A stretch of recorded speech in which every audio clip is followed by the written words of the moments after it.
As we enter the back half of the Clash Royale League West Fall 2020 season, the stakes could not be higher, so the players are pulling out all the stops. I'm Rich Slayton, and this is your top 5 plays from Week 6. Before we get started, make sure you subscribe to this channel, ring the bell for notifications, and never miss a moment of the great CRL West action.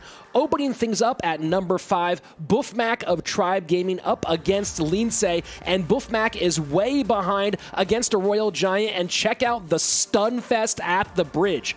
Ram Rider, Electro Wizard, Royal Ghost comes in behind a DPS that sucker down, and Royal Giant does not get a single touch on that left-hand tower. Now check out the counter push. That Ghost is invisible, the Fisherman can't see him, slides right on through, gets on tower. GG, well played. Clutch win, great defense from Buffmac in a really tough spot. On to our number 4 play. Kevin from Chivas Esports has had a rough season, but this was a breakout day for him. And check out the micro here. The E-Wiz on that Hog Rider on the right, but Kevin drops the skeletons to split the damage from the Electro Wizard, resulting in one more hit from the Hog Rider. Brilliant bit of micro from the rookie. We'll see more from this game later. On to number 3, Pain Gaming has made a big shift in their 2v2, taking Sweep out, putting Lucas in, and so far, Lucas and Wallace have been absolutely phenomenal. And why wouldn't Lucas be great when he has a Hog Rider and skeletons in his hand? One of the best 2.6 players in the world doing it here in 2v2. And check out the moves here. Log from one player, skeletons from the other. That's coordination. That's teamwork.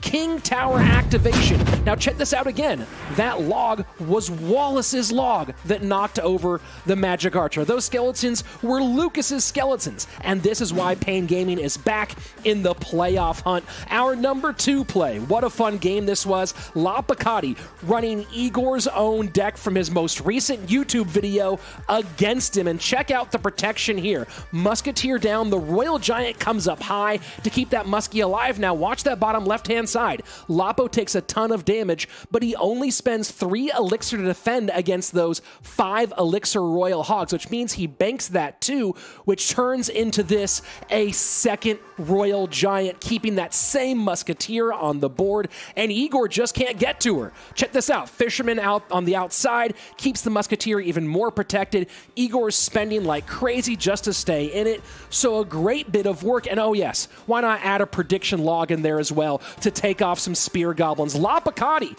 with perfect macro and micro in this matchup to get the win over his close friend. And on to our top play.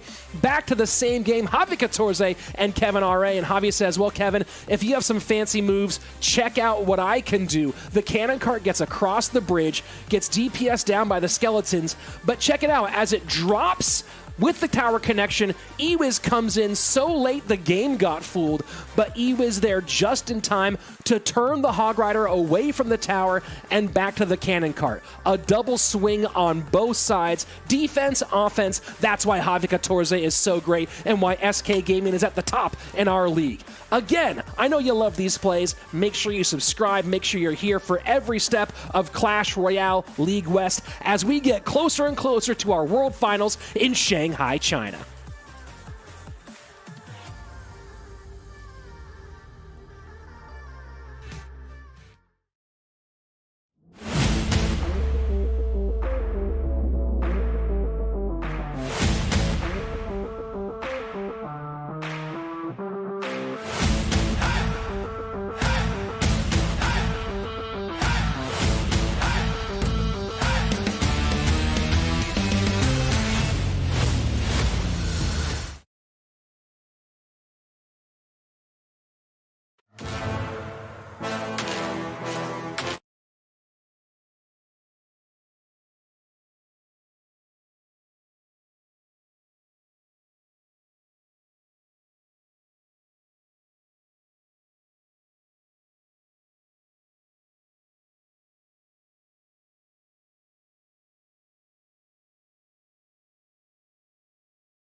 Get the rest of the defense off.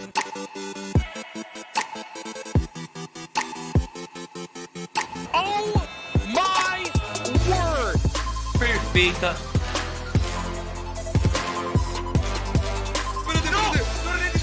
4 in a row for Team Queso.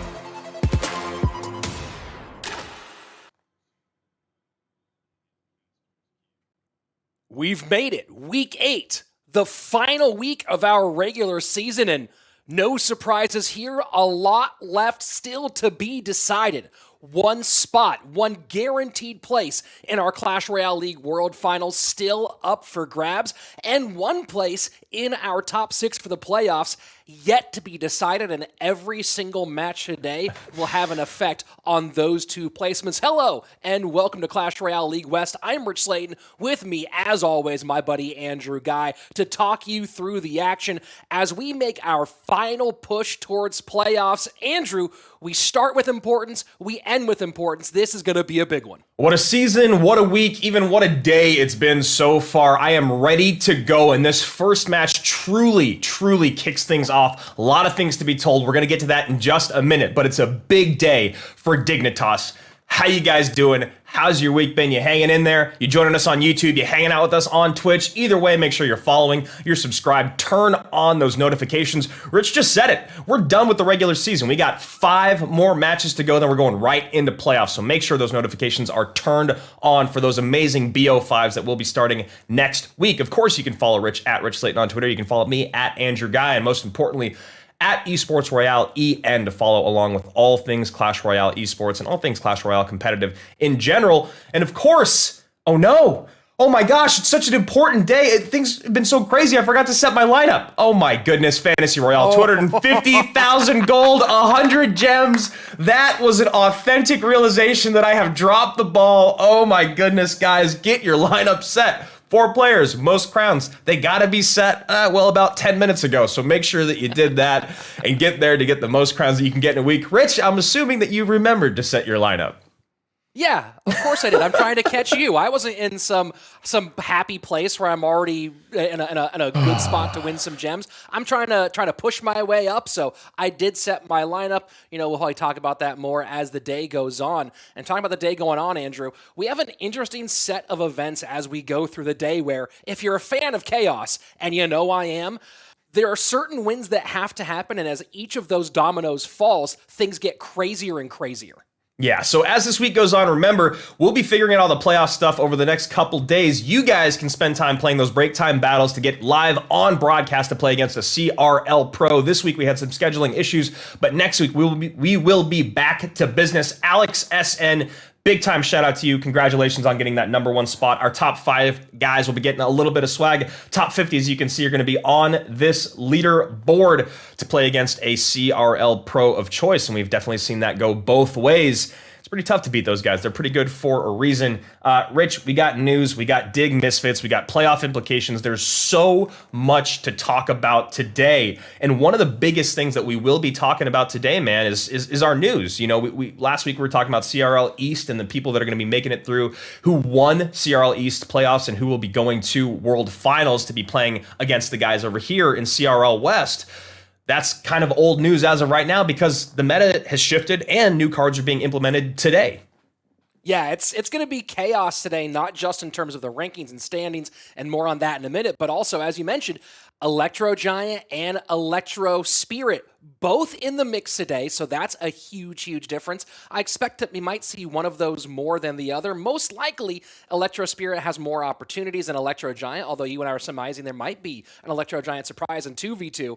But Andrew, I think the big story of the week, the probably most important story of all the balance changes, is I am betting the house that we see Elite Barbarians not as a meme, but as an actual competitive deck in CRL this weekend. 100%. I mean, we've been seeing them on the Grand Challenge boards. We've been seeing them in best of threes, best of fives. I'm pretty sure you had one in your best of five yesterday, which is just, why not? They're good now. They're a little slower. They're a little stronger. They're a lot stronger, actually. They fit into different metas out there. You can split lane pressure. You can get them with Graveyard. There's been so many different archetypes that have worked E-Barbs into them. I'm very curious to see if we'll see them in 2v2, but definitely expecting to see them in 1v1, as you said. So those are the cards that have been the most changed. Obviously, other ones out there, Mini P.E.K.K.A, Graveyard, Sparky, they will also be just slightly adjusted, but it really does feel like the winner of this balance update was the E-Barbs.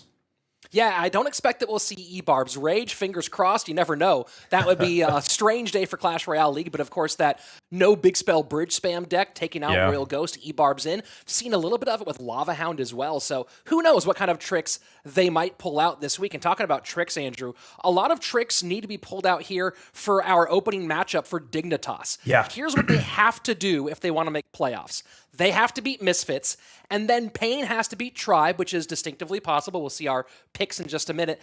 And Chivas has to beat Creem, Royale, Betis. So all three of those things must happen. Otherwise, if any of those matches goes the other way, Dig is out and Creem is guaranteed in. Yeah, so this is why it's so crazy for Dignitas, is that this is such a huge matchup for them. You got to believe they're going to bring their A game, but even if they win, they have to have a lot of other balls bounce their way. Like you said, Pain beating Tribe and Chivas coming out successful is something that is, they've done very little this season. So Pain and Chivas kind of holding the fates of Dignitas if they do win. So let's talk about the matches that we're going to be seeing. So you've heard what needs to happen for Dig to make it all the way through, but a lot of other guys on the chopping block in the sense of the position that they're going to be falling into, right? Dignitas is the only squad, well, one of two squads that's really fighting to still make it into playoffs, but there are other guys still fighting for that number 2 spot. So Dignitas and Misfits going to kick things off. Then it'll be Pain and Tribe, a big one there. And then to close out our day, Creem, Royale, Betis facing off against Chivas Esports. But we're not done, Rich. We got a really big match starting off tomorrow. Yeah, well, tomorrow could either be huge or be very, very small, dependent on that Tribe Gaming Pain matchup. If Pain beats Tribe, that opens the door for Space Station Gaming with a win over Queso to jump into the number 2 spot and have an automatic qualification for World Finals in Shanghai, China. So you know Space Station will be looking very, very close at that Tribe Pain matchup today. And then the end of the day, the end of the weekend, the end of the season, what should have been a marquee matchup, now is going to be more of a calm season wrap-up, SK Gaming and Team Liquid going head-to-head to round out Sunday. So I'm actually pretty surprised here as we get into our predictions. Me and Bruno, we're holding up the back end there, but we're doing okay for ourselves still. Rich, you're actually in first place. You go with Misfits over Dignitas today. Talk to us about that a little bit.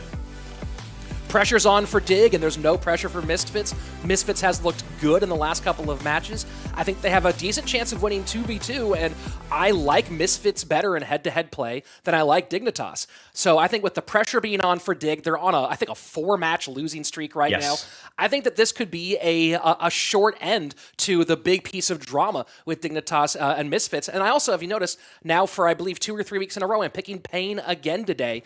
I think that they are my sleeper pick right now to make it into World Finals, depending on how those playoff matchups shake out. Yeah, and that's definitely a sleeper in the sense of where they started the season off, and even picking them today against Tribe is definitely, it feels the underdog story of our matchups, because Chivas obviously is not still fighting to get into playoffs. With Dignitas and Misfits, 4 matches in a row they've dropped. That's a lot. That's a lot to drop. And for Misfits, they've picked up 2 of their last 3, which is really, really impressive for a squad that has really struggled all season long. That was over Team Liquid and over SK Gaming. We know that they can do it. They just need to do it one more time today to stop Dignitas' fate. Dig, on the other hand, they can still make it, but they need a lot of things to happen, starting with this win right here. And I think it starts in the 2v2 because Air Surfer and Wings have struggled so much. Let's go ahead, jump on into our first match of our final weekend, Dignitas against Misfits. Let's go. Partidazo que tenemos acá. Sabemos que todo está hecho en los playoffs, pero aún no. En el caso de ganar, Dignitas tiene su esperanza y van a estar cruzando los dedos para que caiga Creem Esports el día de hoy. Pero no va a ser fácil porque Misfits está jugando buenardo. Misfits, un equipo que empezó abajo, subió mucho. Pero acá lo importante es Dignitas, un equipo que empezó muy bien, iba 3-1, viene con una fuerte caída, pero todavía con posibilidades de clasificar a playoff. Of all the must-win games, this is, of course, a huge must-win for Dig. They need to win this one and have both Creem and Pain lose to have any chance, but Misfits has shown they can beat anybody. This is not a gimme here for Dig. Can Dignitas take down Misfits and continue their playoff hopes? Misfits Gaming contra Dignitas. A Misfits só tá nessa etapa da competição para complicar os outros times e tem conseguido. Dignitas ali tentando alguma coisa ainda, a Misfits voltando a conseguir vitórias, já tá melhor um pouco agora, já subiu um pouco na tabela, deixou as últimas colocações. Acho que um jogo equilibrado, mas acho que vai dar Misfits.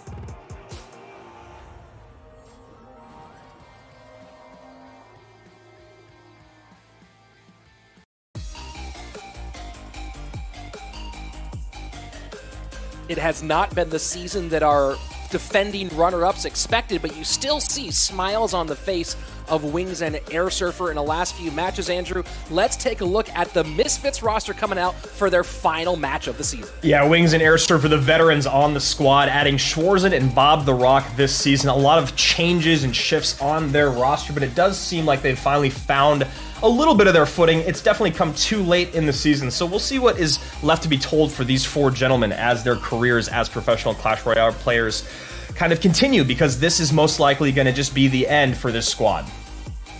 We'll see how they fare against Dignitas, who again needs a lot of balls to bounce their way today. And it's a strange story, Andrew, for Dig. 4 matches into the season, they were 3-1. They were looking like they would be a pretty easy walk into playoffs, and now they need a very specific order to work out so that Flash and Cody go, the 2v2 duo. Lindsay and, of course, the guy who's really carried the squad on the back end, Bale, to have any shot of making these World Finals. Andrew, there are 8 possible scenarios and combinations of wins and losses today, but only one of those 8 favor Dignitas. Yeah, and it's a really, really tough one there. Kodigo and Flash coming out, banning Tornado. Other side of it, Air Surfer and Wings taking care of Mega Knight. So that is one of our only bans on Mega Knight here in 2v2 this season. Let's hop into this very, very first, very important game for Dignitas going up against Misfits. Here we go. Diggs, Kodigo, and Flash top of your screen. Air Surfer and Wings down at the bottom. And, you know, you see Mega Knight banned, and what else would you expect?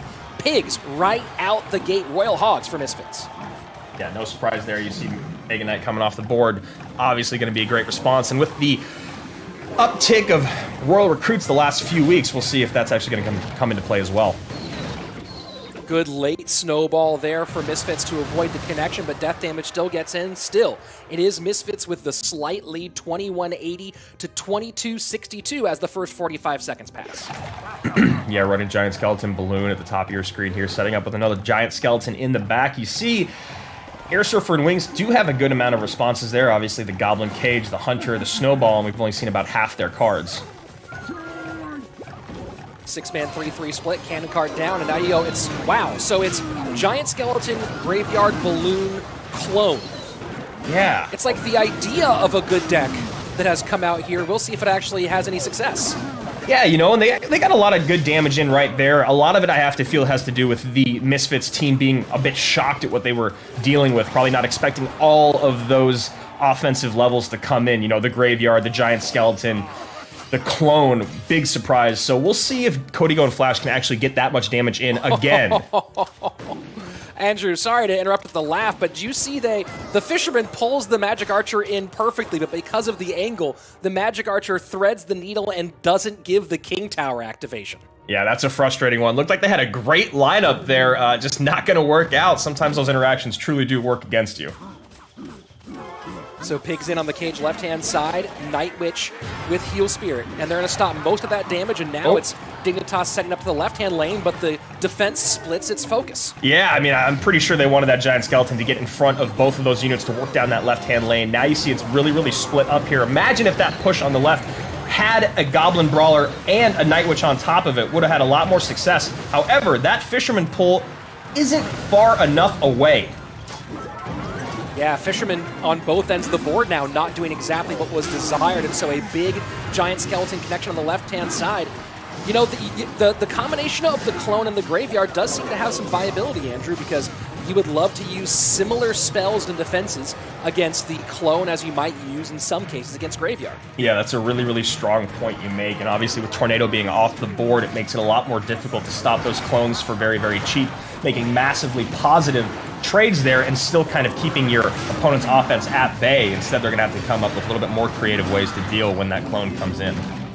Solid fireball value in the back there for Misfits, but they still are behind, although dual lane pressure, and that Dark Prince, I believe, just barely connected on the right-hand side, so this thing is very tight and sudden death. Yeah, allowing it to connect, maybe to get a little bit of elixir back, knowing that was their stronger tower, but still, KOTH and Flash can easily put enough damage on a tower very, very quickly, so sacrificing any damage at this point is dangerous, but they had to do it there. Giant Skeleton getting pulled to the opposite side, and now, of course, the balloon with the clone push, Snowball coming in. There's just so much on the board right now, Andrew. Yeah, I mean, if they had Tornado right now, Air Surfer and Wings would be in such a better spot, but the deck that KOTH and Flash have put together right now is it's just really frustrating to deal with. It's just really, really hard to deal with that front-end clone and the back-end Graveyard with both of those Giant Skeleton bombs going off in the middle. It's a pretty brilliant combination, actually. Fireball into the right-hand side. I don't know what there is for the pigs on the... Or fireball into the left. Pigs go to the right here. This is a difficult spot right now for Air Surfer and Wings, but if they can defend... Oh, now here we go. Giant Skeleton Graveyard, and this is going to be very, very hard. Yeah, Giant Skeleton Graveyard is in. They do have a defensive poison up. One of the skeletons... No. Yes, one skeleton does connect. That's a big, big connection. Now we are within spell cycle range. You get the fireball, you get the log, you get the snowball in, but you got to play defense first. Snowball out of cycle, Fireball has to come in on defense. And here we go, Clone trying to get close enough. Not going to get there this time, holding on, but spell cycle range on the left-hand side, 267. Magic Archer getting shots on the right, though, for Misfits. Fireball comes in for a lot of value at the bridge. Misfits trying to beat out any sort of spell cycle situation. That fireball was so crucial to land. It was almost too early, not hitting enough of those pigs. But right now, KOTH and Flash need to hit the pedal to the metal. They got to get back on offense. Oh my word. Misfits looked dead in the water. Battled back for a gritty win. And that is not a blow that KOTH and Flash wanted to take. I mean, the fireball is out of cycle, right? That's your strongest hitting spell at the top of the screen. So they're thinking, all right, how do we do this otherwise? How do we create enough pressure and still play defense? So they try to get the Graveyard down, but the problem is that's too expensive. And Graveyards are pretty easy to keep at bay with the poison or with these units not having a tank. So KOTH and Flash, I mean, you talk about pressure rich at the top of the match. Wings and Air Surfer have zero pressure. KOTH and Flash, it must have been growing exponentially by the second. What a huge moment. Yeah, I know this is one of the problems with this deck, Andrew. You look at from KOTH and Flash. Because, I mean, we're going to go through some of the early stuff, and there's the King Tower activation not happening. You have to wonder if maybe that could have made a difference in the long run against the Royal Hogs, maybe stopping a snout touch or two. But check this out. Here's the hard part about this deck from KOTH and Flash. Look at their hands. One big spell plus log and snowball. They don't have a lot of way to cycle a ton of damage on that left-hand tower directly. So when we get down with this very nice defense from Air Surfer and Wings, just that I think it was 267, was enough to make it. I don't know if the exact math, but that might have been 1 or 2 ticks away from actually being able to spell cycle that. Yeah, and you could tell that KOTH and Flash were a little bit scared of how to play their cycle. You know, you saw that Dark Prince cycle at the very beginning of this replay when they were both at 20 Elixir. It was cycled to the left-hand side, but it was still so far behind their Night Witch and Balloon that when the Fireball actually came in on top of the Night Witch Balloon, the Dark Prince came in late, wasn't able to tank for anything. The shield comes off of it, and it's basically a completely negligible card. So this big push that you've kind of put together on the left-hand side becomes a lot more easy to deal with. And then, like you said, they just go heavy on the right. Wings and Air Surfer with an incredible couple Magic Archers as well to get on tower. Just like that, they were back in it, and then all of a sudden, KOTH and Flash did not have enough Elixir to play both offense and take the win or defend adequately. Well, normally you would feel like 2 Magic Archers and Royal Hogs all being hit by Fireball would be a huge loss for Misfits. Yeah. But it was a moment that demanded the Fireball. Otherwise, it would be a potential loss on the other side of it. So all that being spent, I need to figure out what the exact math is, but all that being spent, demanding the Fireball there at the bridge, meant that in the spell cycle race, no options for Dignitas, and now Misfits has the advantage as we hop into our second game of the opening set. Yeah, here in game number 2, KOTH and Flash really needing to figure things out. It felt like they just got a little too excited. They lost their wits. You know, they were no longer about them in those final few moments. And Misfits, Air Surfer, and Wings, because of the lack of pressure and maybe the experience, were able to just go, all right, we got this. Back in the bag. Who cares if we only have 270 HP on our tower? Yeah, absolutely crazy. Here we go. Giant Skeleton set up to the right-hand side. Bats making one of the rare appearances that they have in the game now. Yeah, Bat's just, you know, one of the best cards in the game for a really, really long time. Such high DPS, but as of late, and especially in 2v2 because of all the spell power, just really not used as much. Brawler going to connect on that left-hand side. Giant Skeleton making its way across, met by the big pile of bones on the opposite side, and lightning in the hands for Air Surfer and Wings, given the Fisherman and Musketeer. We'll see if they can get some good value out of that one for the Misfits side. Yeah, and then we're obviously going to be looking for these battles at the river with the Fisherman pulls to get those Giant Skeletons out of the lane so that you can actually get the units behind the Giant Skeleton, your DPS units, across and onto your opponent's tower. So here's our first attempt. It's the Fisherman up high, and of course a Heal Spirit there to catch Bats on top. Now the Giant Skeleton getting pulled in does not matter quite as much because it's in a very opportune spot. And going from one little bit of trickeration to the other, take out the clone, throw in the freeze, and you see another early lead here for KOTH and Flash. And Andrew, just to update on the math from last time, taking a look at spell damage, and it's the spell damage change does create, you have to redo the math for a second. No matter how you swing it between the Snowball, Log, and Fireball, all 3 spells were needed by Dig on that left-hand tower to finish it off. So maybe some more context there for why you didn't see it. And it would have finished it off, which is the important part of why you saw Air Surfer and Wings pour so much at the bridge. There's that much Fireball value, you just can't ignore it, because if you ignore it, you're going to lose the game. And also that much of a positive elixir trade, if you survive, is basically a win. So yeah, glad we got that math in. And here's a big Royal Giant Graveyard Giant Skeleton swing on the left-hand side. Second verse, same as the first, Rich. Yeah, early lead for Dignitas with the trickeration, and then good correction by Misfits on the back end. 369 to the left, and you see KOTH and Flash setting up to the right-hand side one more time, and you gotta wonder if Dig can pull off some sort of freeze magic again now that Misfits is a bit more ready for it. Well, if you're gonna have a tricky card in your deck in both games, Clone and Freeze, obviously Freeze a little bit less of a, I'd say tricky card just because it's been used so much in 2v2 these days, you almost expect it. But if you have a card like that that's supposed to kind of shock your opponent, you've got to take a tower. They've done it 2 games in a row now, and they've done this massive early hit, and they just haven't taken towers. That was a brilliant push put together by Dignitas. Very nice work. You saw the pieces. We're going to have to go back slowly through all those different pieces on the back end, but the way you saw them put it together, the Lumberjack with the freeze to get the E-Wiz out and make a great path for that balloon. Very well played by KOTH and Flash. Yeah, KOTH and Flash doing the correct thing now. If you're going to use the balloon as your win condition, you've got to make sure you layer those pushes perfectly. You need to get that tank up front. You've got to use your spells in synchronicity with one another. As soon as that first one drops, or as soon as that first unit is dealt with, get that second spell in, get that snowball in to create a little bit more space after the freeze. So KOTH and Flash doing a really excellent job on that left-hand side. So interesting to see them go for 2 different variations on a theme, right? The clone version with the graveyard, and then this freeze deck. And you see 369 on the left-hand side. Air Surfer and Wings were in a pretty good spot. And check out the miner going in. I believe this is the first half of this push. Yeah, the miner goes in, clears out the first archer.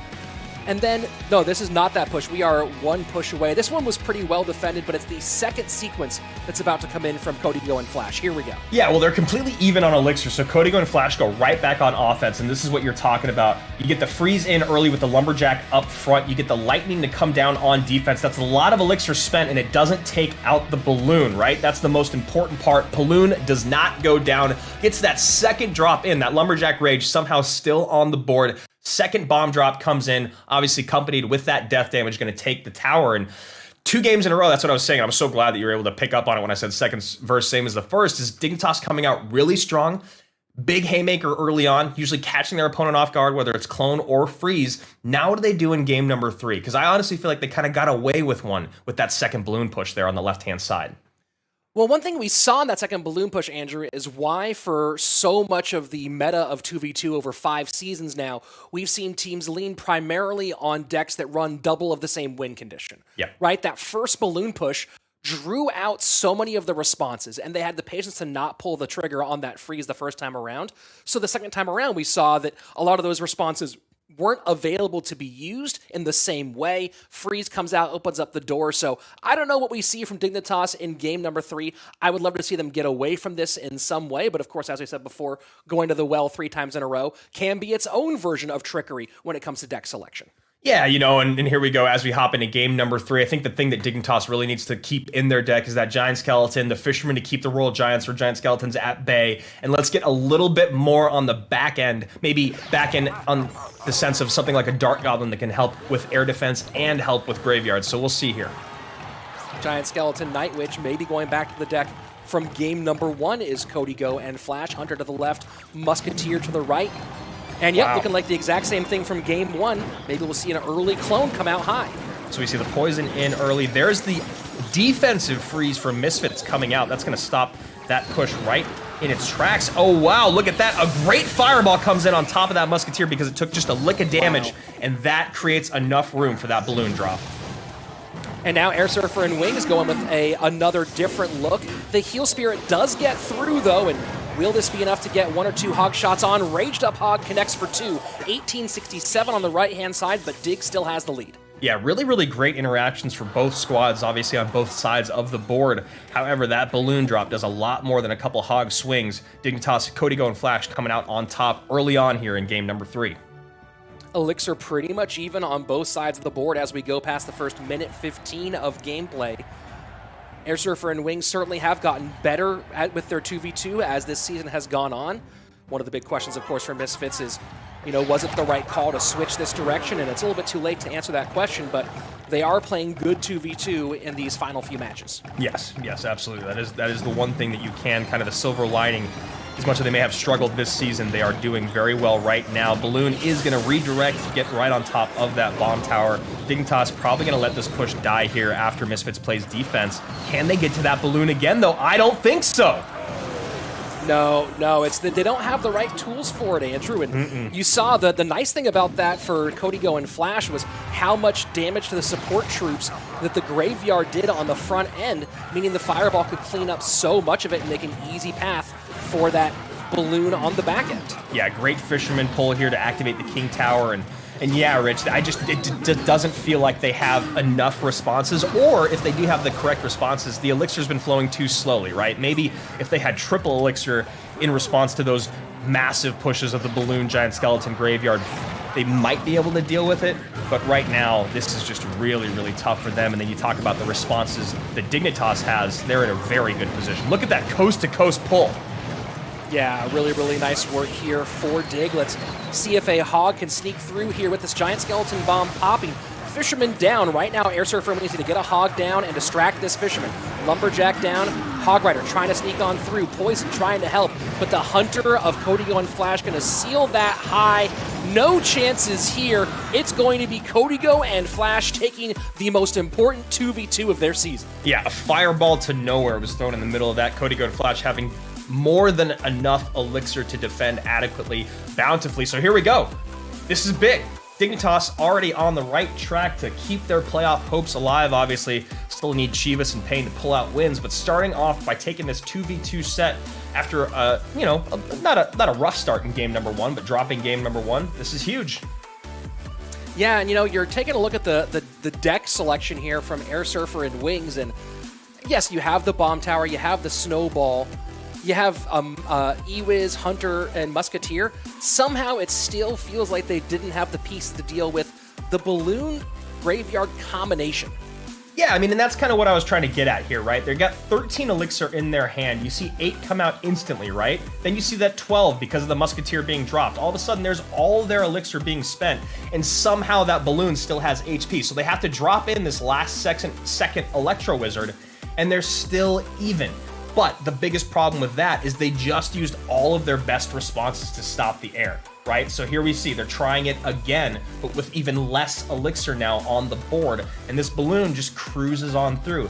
Yes, they have the responses, but they just don't have the elixir this early in the game, and that's a really, really great recognition by KOTH and Flash to go, okay, they defended that pretty well. They used a lot of responses, and we're still okay on elixir, so let's just try it again and see what happens. And they realized they just didn't have it there. They needed to get all the way back around to get all of those responses back in hand in 0 amount of time. What was interesting, you saw Misfits being forced to drop balloon responses to defend against the Graveyard. In particular, in that last sequence, the Ewiz had to come low and outside to help out with the Graveyard rather than go and help stop the balloon from connecting. So maybe it was more about a lack of responses that could help with the Graveyard side of it than the balloon side. Either way, Dignitas comes out with a huge win in game number 3. And again, as we've said before, a lot of cards have to fall on the board in a very specific way for Dig to make playoffs. But the first most important one, getting that 2v2 out of the way and giving themselves 2 possible sets to win, that one now is in the favor of the Yellow Owls. Yeah, you know, and just to kind of piggyback on what you were saying about that Electro Wizard coming down to defend the Graveyard instead of the balloon, is that first Electro Wizard that came down to defend the balloon didn't get the job done. Came down last second. Balloon still gets a drop and their death damage comes in. It's really, really tough to use both of your E-Wizzes not on a balloon, still get the drop in, have to spend it on a Graveyard. Set's over though. Let's move on to King of the Hill. This is really interesting because the beginning of the season, you go, wow, all right, KOTH, Flash, Bale, Lindsay, they've been killing it, right, in their first 4 matches. Then you look at their last 4 matches, and it's been a complete reversal. How do you feel about this King of the Hill set for Dignitas matching up against Misfits when you know Air Surfer and Wings are still available? Yeah, you know, on paper, I give the King of the Hill matchup to Misfits. The big question just is how loose are they feeling, how comfortable are they feeling, and you know, who's coming out? Is it going to be Bob the Rock or is it going to be Wings? Even though from all reports, Bob is playing more and grinding more in terms of head-to-head play, I still feel like I'd rather see Wings in the King of the Hill than Bob at this stage. Yeah, I mean, I couldn't agree with you more, even if it's just for you and myself being taken a little bit for us. We love watching Wings play King of the Hill. It feels like he should be out there if it is their last match, you know, if it is his last match with Misfits, which obviously nothing has been said about that, but, you know, things change in the offseason. Let's see him out there one more time, King of the Hill master himself. And plus, why not do it early on for the rest of the squads out there and just eliminate Dignitas? You can do it here in these next 2 sets where, like you said, head-to-head play. Dignitas started off really strong. Bale's been a little up and down. We'll see what happens as they get into that 1v1 if they actually get there. But Bale has to find that fighting form that he had in those first 4 matches for Dig to succeed in this match and moving forward if they make it to playoffs. Well, that's one of the reasons, Andrew, why I picked Misfits going into this one was the stress on the Dignitas side. And also, you know, you mentioned wanting to see Wings in there, but you also have to take into account that Misfits, even when the doors have looked completely shut, they've still been playing their absolute hardest, right? Misfits has not taken any match lightly. It seems like they still want to win every single one, just as much as if it were a chance to qualify for World Finals. So I'm very curious to see how this one breaks out. And of course, if we do get through this one, it sets up a very interesting rookie versus rookie showdown in the 1v1. So here we go. Wings going up against Lindsay for Dignitas as our very first game here in King of the Hill. Lindsay top of your screen, Wings at the bottom. So we do get our wish. We get to see Wings here in King of the Hill this season. He's 1-4 in this set, but last season he was 100% at 7-0. So that's kind of what Rich and I were talking about. Well, you're taking a look at what on paper is really 2 of the top King of the Hill players, most experienced King of the Hill players for these 2 squads. Wings, of course, arguably the best King of the Hill player in the history of the league with 6 King of the Hill sweeps and a 64% lifetime win rate. Lindsay has 3 sweeps himself and a 57% win rate in this second set. So Wings spending a lot here on this push. He's going to get 1 Royal Giant shot in, and he's down by 1 elixir, so actually a pretty good exchange there for him. It looked like for just a moment he would have overspent and been in trouble, but he gets a great heal spirit in, cycling all the way back around. First minute 10 away, and a little bit of damage done by Lindsay on the right-hand side, whose crowning solo achievement would be a number 3 finish in one of the global tournaments back in 2019. Outside of that, primarily where you know him from is right here in Clash Royale League. Wings has not picked up a King of the Hill win since their 6th match against SK, where he took down Sergio Ramos, but then was eliminated by OP Sam. Hasn't played a ton of King of the Hill this season, Andrew. This is only his 6th appearance so far in the set. Yeah, really, really shocking, honestly. But, oh, there they are. E-Barbs. Well, how fitting that the first player to ever play E-Barbs in Clash Royale League West is also the first player to play them now that they are somewhat meta. Of course, in that situation, Misfits was also eliminated, but that was more of a troll for the CWA challenge that was set in that moment. In this case, though, I want to make a very important point, Andrew. Coming into this match, Wings is undefeated using Elite Barbarians inside of Clash Royale League. That is definitely something to write home about, and he gets a great heal spirit in to actually assist with that last E-Barb's push that allowed one of them to connect. So a lot different than the last time we saw Wings playing the Elite Barbarians. They are now officially meta, and he sees that graveyard coming in, sees a great opportunity to drop those E-Barbs plus heal spirit right at the bridge, and now going to need a little bit more out of Lindsay. E-Barb connecting again, top of your screen.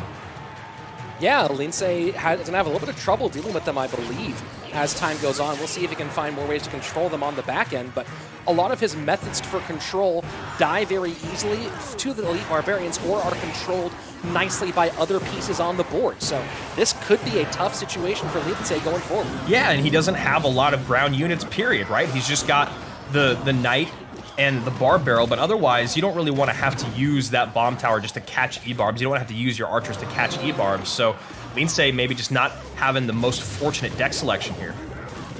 And you take a look, the two primary counters, the Knight and the Bomb Tower, both out of cycle because one was dealt with earlier and the other one dealt with the Royal Giant. So Poison now in for Lindsay, starting to get a bit of an advantage.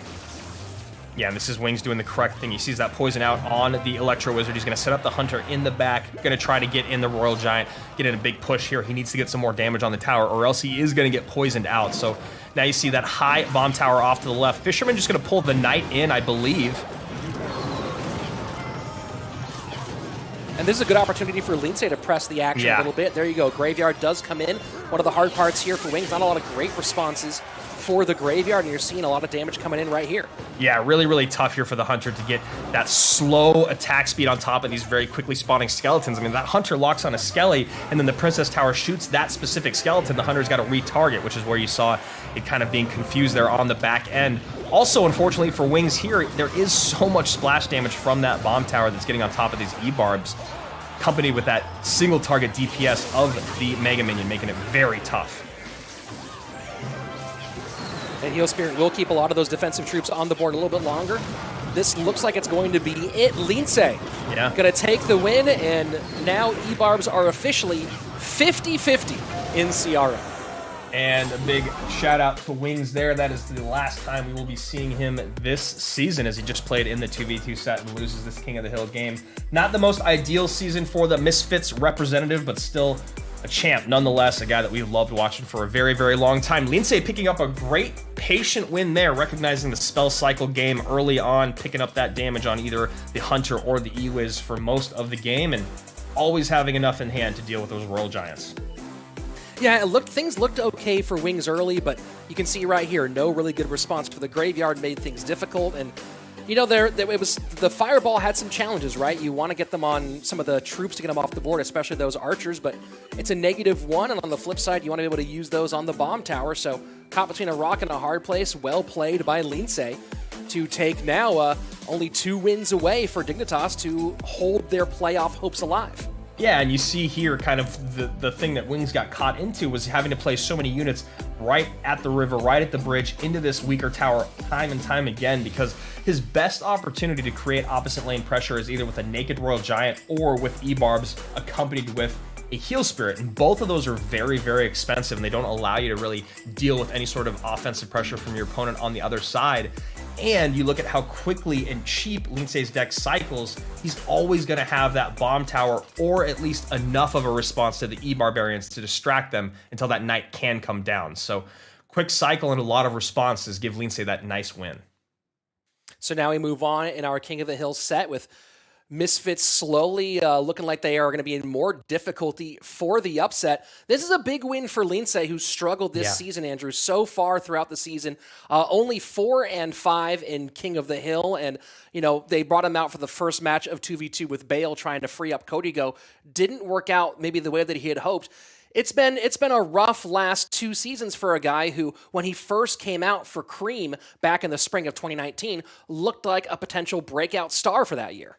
Yeah, Lindsay's a really interesting guy when you look at him as a professional Clash Royale player because he's a guy that you want on your roster, but there still needs to be some sort of code cracked with getting him into the zone, right? Finding whatever set it may be, finding what other game style it is, whether it is King of the Hill 2v2 or 1v1. They just need to maybe fine-tune him a little bit because, like you said, he's very good. And when we first saw him, he looked like he was going to be a phenom in the league. But ever since then, it's been a lot of waffling, a lot of back and forth, pretty inconsistent. So if his coaches can just dial in on whatever that one piece is to bring up his consistency just a bit, he's a guy that you would love to have on your roster, even if he's never going to be your superstar. So here we go. Game number 2, King of the Hill, Air Surfer coming out from Misfits. And this will either be the last appearance of Air Surfer for the season, or he'll give us at least one more. And right out the gate with the patented golden pig, celebration pig emote that has become the one he's known for. And Air Surfer going really quick and cheap here. Maybe we'll see Expo with the Electro Spirit. That's something that's been very, very popular, but also not able to be used the last couple of weeks where it has been the most popular on the ladders and in GCs. One of the top Expo players historically in the game, known as an Expo player. Of course, a lot of those ridiculous numbers he put up in the early global tournament before the matchmaking was changed were because he could just run Expo and win. And here we go, seeing 3.0 out of one of the best to do it in his final day of the Clash Royale League season. Yeah, I like it. Kind of giving a nod to all of us fans of Air Surfer out there. And like you said, one of the best ever to do it. And it's always a nice little clinic that gets put on when we see Air Surfer playing Expo. Always something to learn. E-Barb's the opposite direction from Lindsay. Takes a little chip damage, does not get on the Archer on the left-hand side. Yeah, E-Barb's going to be kind of tough here to create enough pressure in one lane. Might see him split more often to catch the tankage of that Expo and create a little bit of pressure in the opposite way so that Lindsay can't just pile, all right, so that Air Surfer can't just pile on when he does finally get that Expo down. And a lot of value there. Nice Heal Spirit Fireball, or Ice Spirit Fireball combination out of Air Surfer to do a good job on the left-hand side. And we'll see how much Lindsay wants to spend here. Just some skeletons to deal with that Archer. Yeah, probably going to cycle skeletons, maybe cycle the Fisherman because he knows, oh, he goes Hunter instead, just because it's going to say because he knows he doesn't have to worry too much about anything getting pulled in. But actually wasn't actually back around to the Fisherman. Fisherman now in hand. Air Surfer overall just under 50% on the season. Sets up a defensive Expo on the left or on the right-hand side. Wow. And somehow prevents a Royal Giant shot. Yeah, perfect timing there. Everything working together just the way it's supposed to. He gets the Fireball in on top of the Tesla and the Expo. Expo gets damage in, Ice Spirit in. Perfect. I don't care if you hate Expo, because I know a lot of people hate Expo. Sit back, relax, and enjoy watching Air Surfer play it. This is going to be a very interesting challenge for him to try to get the win out from here, but he's one of the guys who can do it, and it's certainly a pleasure to watch. Here we go, log to the right-hand side. Yeah, Lindsay setting up with Fisherman low. Yeah, that was a really nice Fireball plus log. Still down a couple Elixir, which is why you see Lindsay immediately drop that Fisherman in the pocket. He doesn't want to burn through any or leak any Elixir right now, knowing what he's going up against. Royal Giant back down to deal with this Expo, this defensive Expo. In a decent Fireball position. We'll see if Lindsay decides to go for it. Yeah, he didn't want this to happen, that double Expo stack, and that's why you saw Lindsay going Royal Giant at the bridge. Part of the smart play of Air Surfer to be setting up defensively first, rather than trying to just go as, if you've played Expo in the general game, the Expo Tesla spammers right at the bridge. Much more cerebral play out of a guy who knows these matchups very well. Yeah, he's doing exactly what he needs to do because he knows how much that Royal Giant messes with his cycle and messes with his win condition, and if he overspends trying to get that RG off the board or trying to force Expos in, he's going to be way behind in Elixir, and then that's when Lindsay can really take the lead. So, yeah, that's one of the biggest things about Expo, right, Rich, is just patience. I like this play out of Lindsay here. The split E-Barbs in the back, send the Royal Giant the opposite lane of the Expo and get the Elite Barbarian on the Expo in the right-hand lane. And as you can see, we are very close in Elixir between these two. Yeah, and this is what I was kind of talking about at the top of the match, Rich. It feels like the only way to get great value out of the E-Barbs is to split them in this situation, because then you can support your Royal Giant. You can also, in that turn, create pressure on the opposite side. Air Surfer gets caught out. Royal Giant connects twice. really excellent sequence put together. That's one of the ones we should pull if Lince does come out on top in the end. Either way, very nicely put together sequence, excellently timed for the fireball, and now some spell cycle trying to come in on the right-hand side for Air Surfer, final 30 seconds in. Royal Giant does not get a connection this time, but again, you see where Lince is at, and Air Surfer needs a connection. That's the problem, right? He needs to get this Expo on tower. Fireballs aren't going to do it. This is maybe his moment. Hunter's going to go down. Royal Giant does not connect, and that's really, really big for Air Surfer. You see some spell cycle to the right-hand side. Lince now forced to go Royal Giant to the right and going to give log value, trying to keep the Expo from getting any sort of connection on right now. Fireball in for Air Surfer, 1380. Log going down. Can this Expo connect at all? It does! Oh my goodness! Wow! Wow, Lince picking up another W for Dignitas. We talk about balls bouncing their way. 42 HP remaining on that tower, as does the hopes of Dignitas in playoffs. They're not going down without a fight, Rich.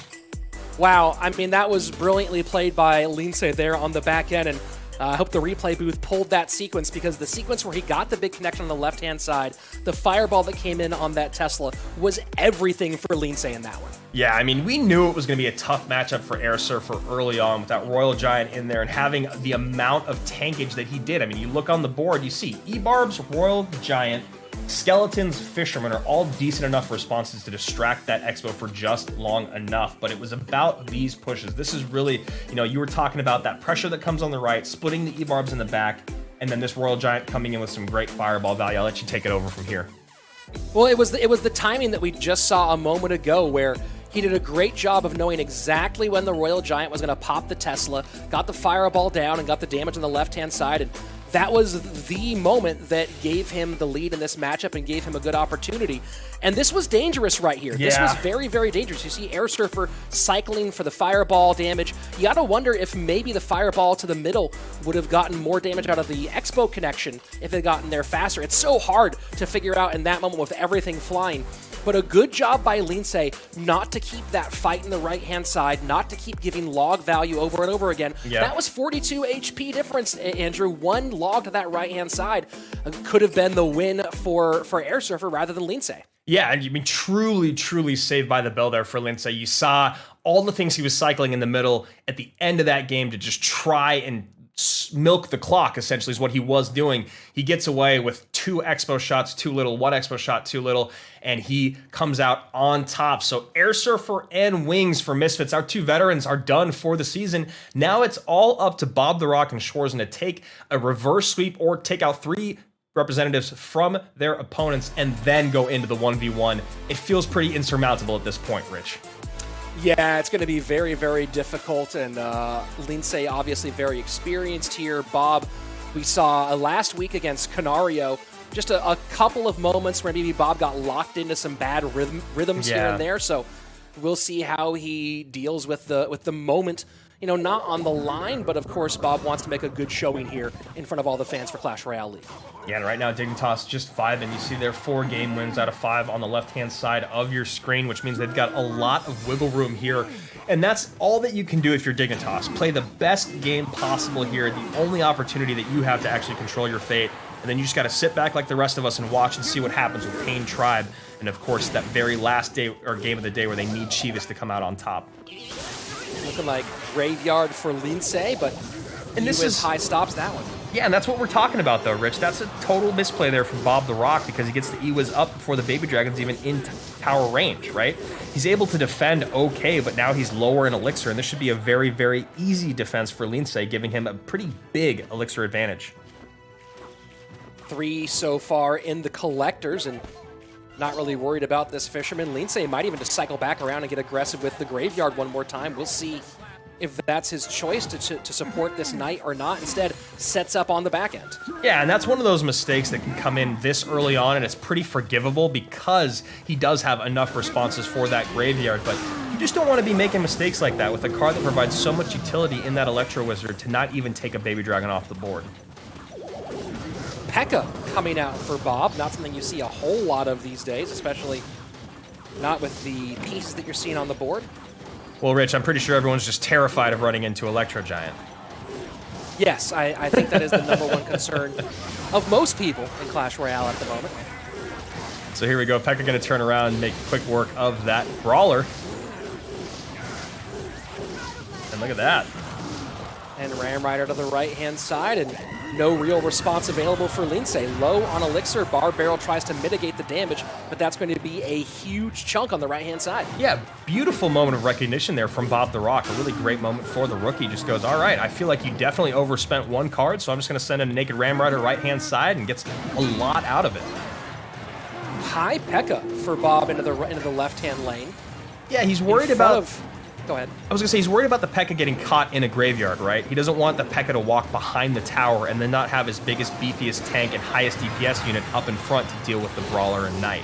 So you're going to see him start to cycle it up higher so that the graveyard isn't as much of a factor. And the rarely seen defensive graveyard should leave enough for the cage, and you don't see it a lot, but in this case, working out very nicely for Lindsay. Yeah, totally. I mean, single target DPS from the Pekka getting completely mitigated from those skellies. And Pekka high on the right-hand side for Bob. That's a lot of Elixir expenditure. What does he have on defense for this graveyard? Not a whole lot here. This is going to be a huge chunk, but can Lindsay hold on with the Pekka Dark Prince in the middle? Yeah, really tough moment there. Bob the Rock could have went with the poison to deal with the skeletons, but he goes with the E-Wiz instead because he has to deal with the Ice Wiz and the Baby Dragon coming across the bridge. So not able to get both responses down or have a response that does both duty of graveyard and tanking. And look at the great recognition of the amount of damage from Lindsay, choosing to go ahead and ignore the Ram Rider on the right-hand side and not quite take the lead, but keep things very close in a situation where he does have the advantage on the left. So now Lindsay trying to push the action on the left-hand side. Cage this time does come down against the Ram Rider. Yeah, Cage up high. You have to imagine there's got to be something else there to deal with it. There it is. Brawler going to come out.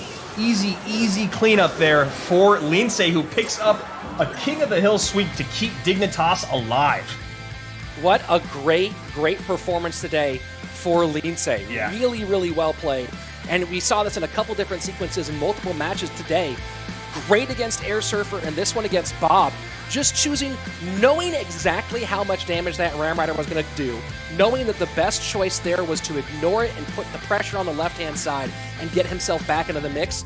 Very smart play from Dig's player today. Yeah, I couldn't agree with you more. I think you hit the nail right on the head there. Lindsay played very composed, played very cerebrally today. As he talked about min-maxing quite a bit. He did it with the Dark Prince, he did it with the Ram Rider, he did it numerous times throughout this game and the last. And here you go, Ram Rider going to come in here. And Lindsay, this is when he's really low on Elixir. Excuse me, this is the push on the left-hand side where you see Bob the Rock trying to defend this graveyard. While that Ram Rider's on the right-hand side, you talk about min-maxing Rich with that Ram Rider. Perfect. 334 HP remaining. You know you're not in any danger of being spell cycled out, right? Because that poison has to be used to defend against the graveyard, or at least the Elixir has to be used to defend against the graveyard. Well, he came out up on Elixir from it as well, Andrew, and then knew, of course, that his cage was in the cycle for the next time around. So no panic play out of Lindsay earns him the King of the Hill sweep, his 4th on his career, and maybe the most important one. Now, of course, a lot has to go the right way for Dig to make it, but can Pain beat Tribe? Yes, they can. Can Chivas beat Creem Royale Betis? Yes, they can. So things now get very interesting for the rest of the day. Yeah, incredibly interesting, and just a great high Goblin Cage as well. You know, that's just knowing interactions there. It's going to be a perfect positive trade. It's going to slow and body block that Ram Rider down, and then, of course, the Brawler damage coming in. So, yeah, Lindsay playing incredibly well today, and that makes all the great things that we were saying about him at the beginning of this set even more true. He's a guy you need on your roster for exactly what we just saw. Maybe his set is actually going to be King of the Hill moving forward in his career. Dignitas is still alive, Rich. Like you said, Pain needs to beat Tribe, and Chivas needs to take down Creem. What are the key factors from both of those? I really feel like Chivas needs Diego B to pull something crazy out today, but what do you think? Yeah, I mean, the Pain Tribe game is probably one of the hardest ones to call on the day especially with how great Pain has been in the later half of the season. So then we get into the Chivas and Creem Royale Betis one, which we'll see at the end. And again, yeah, I think you hit the nail on the head. If Diego B gets on fire, he can definitely do a whole lot against that squad. As long as they win 2v2, it's pretty much a coin flip because there's a lot of power from Creem Royale Betis in that head-to-head play. The big question is, in my opinion, which Kevin shows up? The Kevin who can get 1 or 2 wins, or the Kevin who makes a lot of misplays early on? Yeah, that's a really, really strong point you make, because on the other side of it, their opponents, you talk about Michifu, Belican, and Pedro, even if one of those guys is going off, that's all that they'll need. So going into Pain versus Tribe, this is going to be crazy. Pain has turned their season around. It looked like they were out of playoffs very, very early on, but with a massive, massive 2v2 revival, Pain is in it. Tribe back and forth in 2v2, Rich. Who do you give? Man, I picked Pain on this one today. I feel like Lucas and Wallace have been phenomenal in 2v2. That's a huge advantage, but we got to play it. So we'll be back in 5 minutes, folks, with Tribe Gaming and Pain Gaming. Tribe with a chance to secure Royale that League World was Finals full berth. of upsets, crazy finishes, and things that nobody could have expected. Here we go with the top 5 plays of our 5th week of competition. And before we jump into the list, don't forget to subscribe to this channel, like this video, and ring the bell so you never miss a moment of the road to World Championships in Shanghai, China. Leading things off, Team Queso has been phenomenal this season, primarily due to the play of Ruben. But longtime veteran Adrian Piedra was the star in this game. Although Team Queso took the victory in the end, this moment by Adrian was beautiful. Goes with the minor loon play on the right-hand side, and check this out. The E-Wiz between the balloon and the giant skeleton was going to go ahead and maybe stop that balloon, but the tornado not only gets the balloon to tower, but also kills that Electro Wizard on top of the giant skeleton. A great play and great moment for the Aztec Eagle Adrian Piedra, longtime veteran of the league. On to number 4, Michifu versus the God RF, and this was part of God RF's tying Vulcan's record of 3 King of the Hill sweeps in the regular season. This is a hard counter. Michifu has a great matchup here, opens up with Lava Hound, and immediately the God RF does the right thing and pressures the right-hand lane. Michi tries to go in on the left-hand side, but kind of makes a strange decision here and goes Fireball to save that tower rather than sack. And you can see, look at your left-hand side of the screen, the grimace on his face, knowing that was a mistake. This is all textbook play from the God RF. Look at how long he waits here. Totally patient, not trying to push that defense, and gets this Ice Wizard down with the poison at the perfect time to make sure that this entire push dies on the vine and doesn't get very much damage at all. RF went on to get the King of the Hill sweep, and like I said before, tie the regular season record, and there is the Yawning Princess, now the official emote of the God RF. On to our number 3 play, Buffmac versus Canario, Tribe Gaming's British star, going RG at the bridge, and that Fisherman should pull the Royal Giant away, but a nice high E-Wiz gets a total distract. That's huge amount of damage on the left-hand side, and Buffmac came through big for Tribe Gaming in this one, helping get the win over Team Liquid in this play. Put the momentum firmly on the side of the boys in red. GG, well played, Buffmac. Our number 2 play on the week, OP Sam against Schwarzen. German versus German, the rookie against the veteran. And this was a great sequence by Sam. Notice the balloon at the bridge. Fisherman knows that Hunter is coming down. He gets the Fisherman down ahead of the Hunter, and yoink, pulls it all the way in. Lumberjack cleans it off, and of course, Schwarzen has no choice but to get that E-Wiz yoinked as well.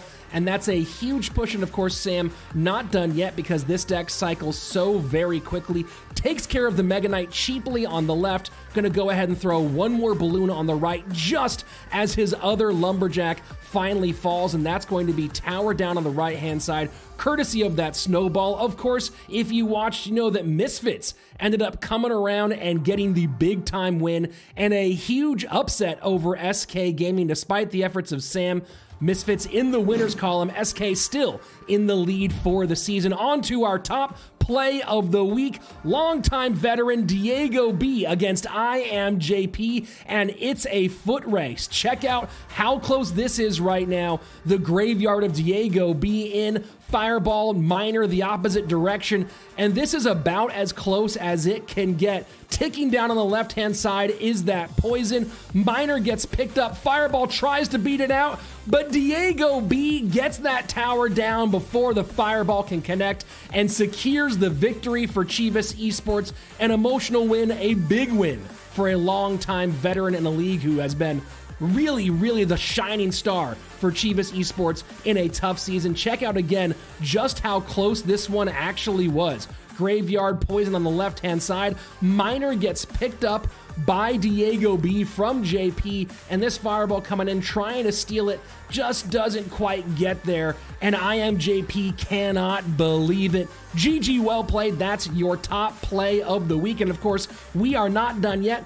Plenty more regular season yet to come, and of course, playoffs and world finals, so make sure you hit subscribe. Never miss a moment of the action in Clash Royale League West.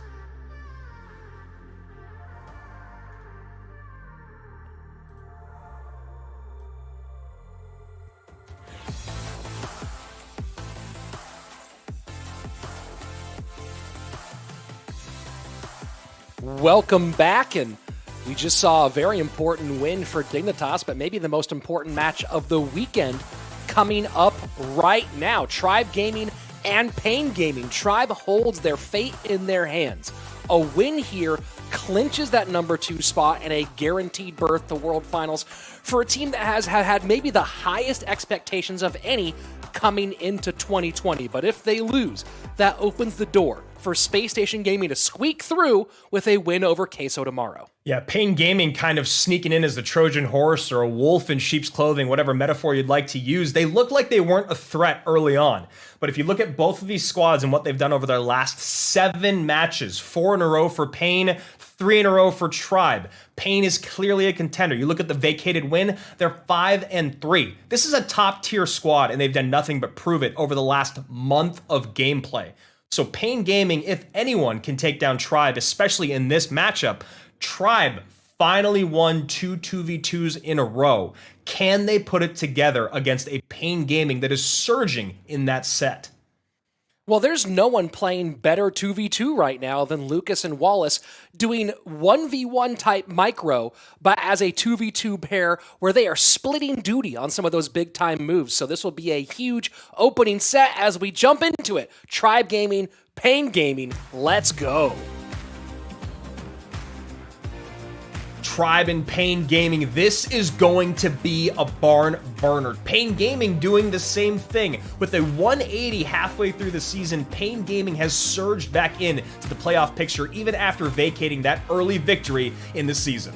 They're in a tough spot against Tribe Gaming, but they have already qualified for playoffs. You know, Tribe's coming hot because they want to secure that number 2 spot and a guaranteed berth to World Finals. Para mí este es el partido de la semana, en serio. Pain, uno de los equipos más calientes, ya emocionado de que están en los playoffs y quieren demostrar en contra del otro equipo que está luchando por ese segundo puesto. Tribe Gaming contra Pain. Bueno, Tribe, el gran candidato, buscando la clasificación directa a Worlds, uno de los equipos más calientes del momento, para muchos incluso por encima de SK. Y después del otro lado, Pain, el equipo que empezó flojo y ya garantizó su ingreso a playoff. Tribe Gaming contra os brasileiros da PEN. A PEN precisa levar essa vitória para aumentar ainda mais a sua colocação na tabela e nos playoffs. Tribe Gaming e Pain Gaming. Sim, um jogo muito equilibrado, porque a Tribe tem aí bons resultados, tá conseguindo vitórias. A Pain também tá vindo de muitas vitórias aí seguidas e conseguindo com isso a classificação, tá mais tranquila, vem de igual para igual. Eu aqui acho que vai dar Pain, rapaziada.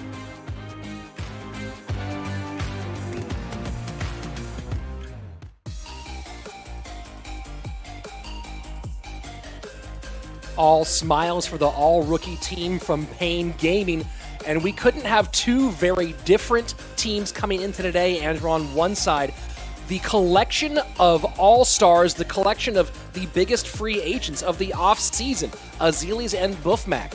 You know, you gotta imagine Chief Pat opened up the pocketbook to get that pair together here for Tribe Gaming. and then Sean Kim bringing Jupiter King and TNT over from South Korea to round out a squad that, as I said before, Andrew, I don't believe any team had higher expectations from their fans coming into 2020 than those 4 guys right there. Absolutely, and on the other side of it, a squad that basically is the complete opposite. A Cinderella story, a group of rookies, if you will. Lucas, Sweep, Vitor, and Wallace all coming together for Pain Gaming's exceptional season. This is the best that we've seen Pain so far, and a lot of it has to do with what they've done in 2v2 when you talk about those guys coming in and switching things up with Lucas and Wallace, but also we have Vitor with the sweep in King of the Hill. We have Sweep with the sweep in King of the Hill, and of course Lucas was originally their head-to-head guy, so a squad that has totally been okay with working things, changing things up, has become incredibly successful as we hop into this 2v2 set. This will be a great one. Let's go ahead and jump on in. Azilius and Buffmac coming out one more time for their side. Lucas and Wallace, the midseason adjustment has been phenomenal and might be the reason why you see Pain in the position they're in right now. And look at that, Mortar in 2v2, not the most common of things you've seen. Yeah, Mortar not the most common, and Royal Giant not the most fortunate thing for them to be running into, but we're going to see how their cycle keeps up as we move on in this 2v2 set, this very, very important 2v2 set. And there you go, E-Barbs in 2v2. So now we've seen it in both sets, and a good job to stop that push right where it was, and now the first Electro Spear of CRL. All right, Tribe and Pain giving us all that we paid for here. Electro Spirit coming out, E-Barbs coming out. Now we're just waiting on that Electro Giant here in 2v2 or 1v1. You know, it's interesting. Lucas was kind of vocally complaining about E-Barbs over the course of this week, even asking for an emergency nerf so they wouldn't completely affect the meta as we go into playoffs for CRL, and so a bit of irony that you see those elite barbarians in the hands of the Brazilian player.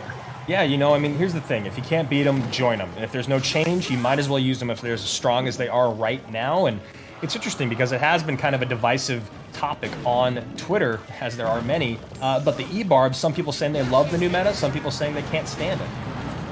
Well, I'll say this, Andrew, it's fresh. Yes. It's very, very different, and that's something that the game certainly you love to see. You know, we've talked a lot about the idea of, do you actually balance the game or you disrupt the game, and the E-Barb's certainly creating at least somewhat of a disruption here.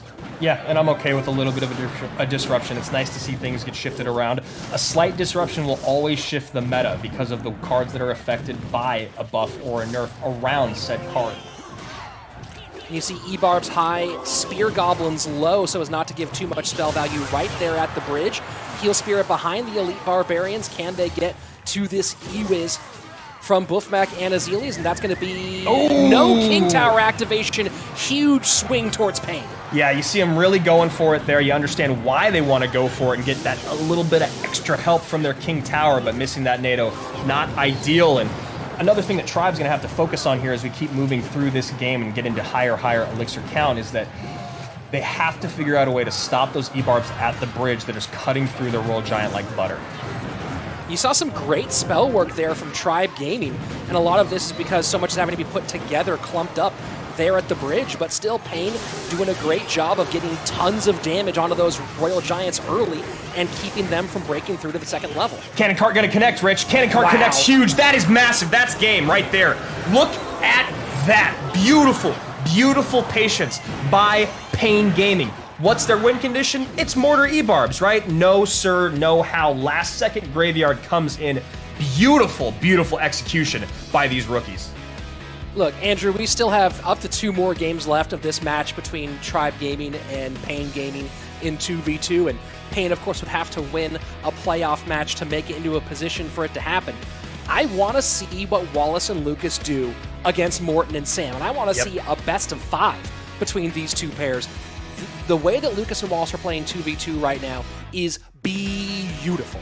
Well, what was crazy about that push was you looked at Azilius and Buffmac as the guys that were making the mistakes or slowly watching the wheels come off, right? You saw what was happening. This was one of the very early moments of like, all right, small mistake. We've seen them do something like this before, but they're able to bounce back. But what happens here is just way too much value at the bridge. You see this Musketeer hanging out in the back. We're going to get E-Barbs plus Hunter on top of this Royal Giant. Or no, excuse me. This is the one where it's just the Hunter on top. goes right back to Mortar on offense, and Azilius and Buffmac are already on their back foot. So what do? They get another Royal Giant down because it's the best thing to deal with this Mortar. But that's a really expensive push. They just put 10 Elixir down. And take a look at that. You see that Musketeer has been on for seemingly 2 or 3 different sequences at this stage. So great job protecting early. You see the E-Barbs come in to keep her alive a little bit longer, and that forces things to be played too high and maybe not focus on the cannon cart. Just an excellent job of surprising their opponents and playing quick, loose, and creative Clash Royale. 2 different Royal Giants, a Baby Dragon, and a Tower is what that Musketeer was able to experience in those final moments there. So much value. You talked about it. We saw it. That Musketeer taking that Baby Dragon off the board makes it so that cannon cart doesn't connect, or makes it so the cannon cart is able to connect on that Electro Wizard and then on the tower. You add in that one extra layer of taking care of that Musketeer a little bit ago, and it's very, very different. But we all saw it. We were all looking at the skeletons form around the back end. We were looking at the defense on the front, and then that cannon cart was just hanging out in the middle on the ground, nothing there to catch it. And at that point, if you're getting skeletons to tank for a cannon cart that's on your tower and then they trade roles, good game. Yeah, I mean, one thing, Andrew, about the meta shift is it looked like Tribe Gaming was a little bit lost there, not knowing exactly how they wanted to defend and play against what I'm guessing was a first look in this deck. And what does that lead to? Well, that often leads to you feeding troops to your opponent, feeding Elixir to your opponent. And that's what we saw in that final sequence. Yeah, because what did they do? You know, they get that Royal Giant down with the Lumberjack, and we're going to hop into game 2 as I finish this thought. They get that Royal Giant down with the Lumberjack. That's 10 Elixir. That's 10 Elixir that is getting destroyed instantly because that Lumberjack is running into 2 Elite Barbarians. So you talk about feeding your opponent Elixir, there's one example of it, and then of course that Musketeer staying on the board is the other, more detrimental version of it. And here you go, Pain switching things up entirely. And so, you know, we talk about the 2v2 of Pain Gaming, and they haven't just played well together, they've played a diverse set of decks. Yeah. We've seen some teams that leaned on the same thing all for an entire season almost because of how difficult it is to get on the same page. The quickness with which Lucas and Wallace have become good at a wide variety of things has been nothing short of miraculous. Yeah, you know, I don't even know what it is. I mean, you know, you're a father, so maybe it's the thing of when they're younger, their brains are more malleable. I don't know. They're not set in their ways. Whatever it is, the ability for them to switch their meta or switch their archetype and win and play with the skill level that they do is absolutely astonishing. And then that's the only reason I say it is because they talk about when you're younger, maybe your brain's more malleable. I don't know. They look like they're the best with these archetypes all the way around. I mean, it feels like they're adding wrinkles with every single game. So there you go. Tribe Gaming's Azilius and Buffmac, unbelievably talented, unbelievably good. It can still, of course, win this matchup and win this match overall, but it's just, we're talking about it so much because of how surprising it is to see this insane turnaround, not just to get some wins, but to play at an elite level. Yeah, I mean, even if we weren't talking at all about who their opponents are, just the ability for them to play this well together is something that's, something to write home about. And look at that, Electro Dragon on the right-hand side, perfect, easy cleanup for the Royal Recruits, going to create pressure on the right as well. Their opponents are going to ignore it because they need help on the left. Right now, Azilius and Buffmac just playing completely uncomfortably and out of sorts.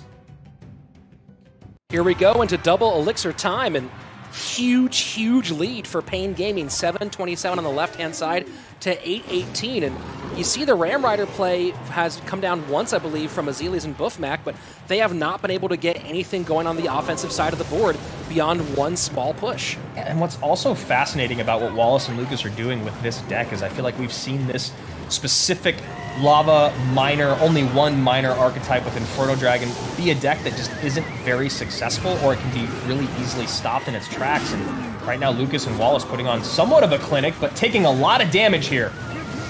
Yeah, that was a really nice sequence put together by Azilius and Buffmac on the right-hand side. The timing with the Royal Recruits that distract the Fisherman, and then that miner into the back. So very nice work. And now this miner not going to get picked up. So that will be tower down on the left. The question is, can Azilius and Buff get enough damage on the right-hand side to stay in it?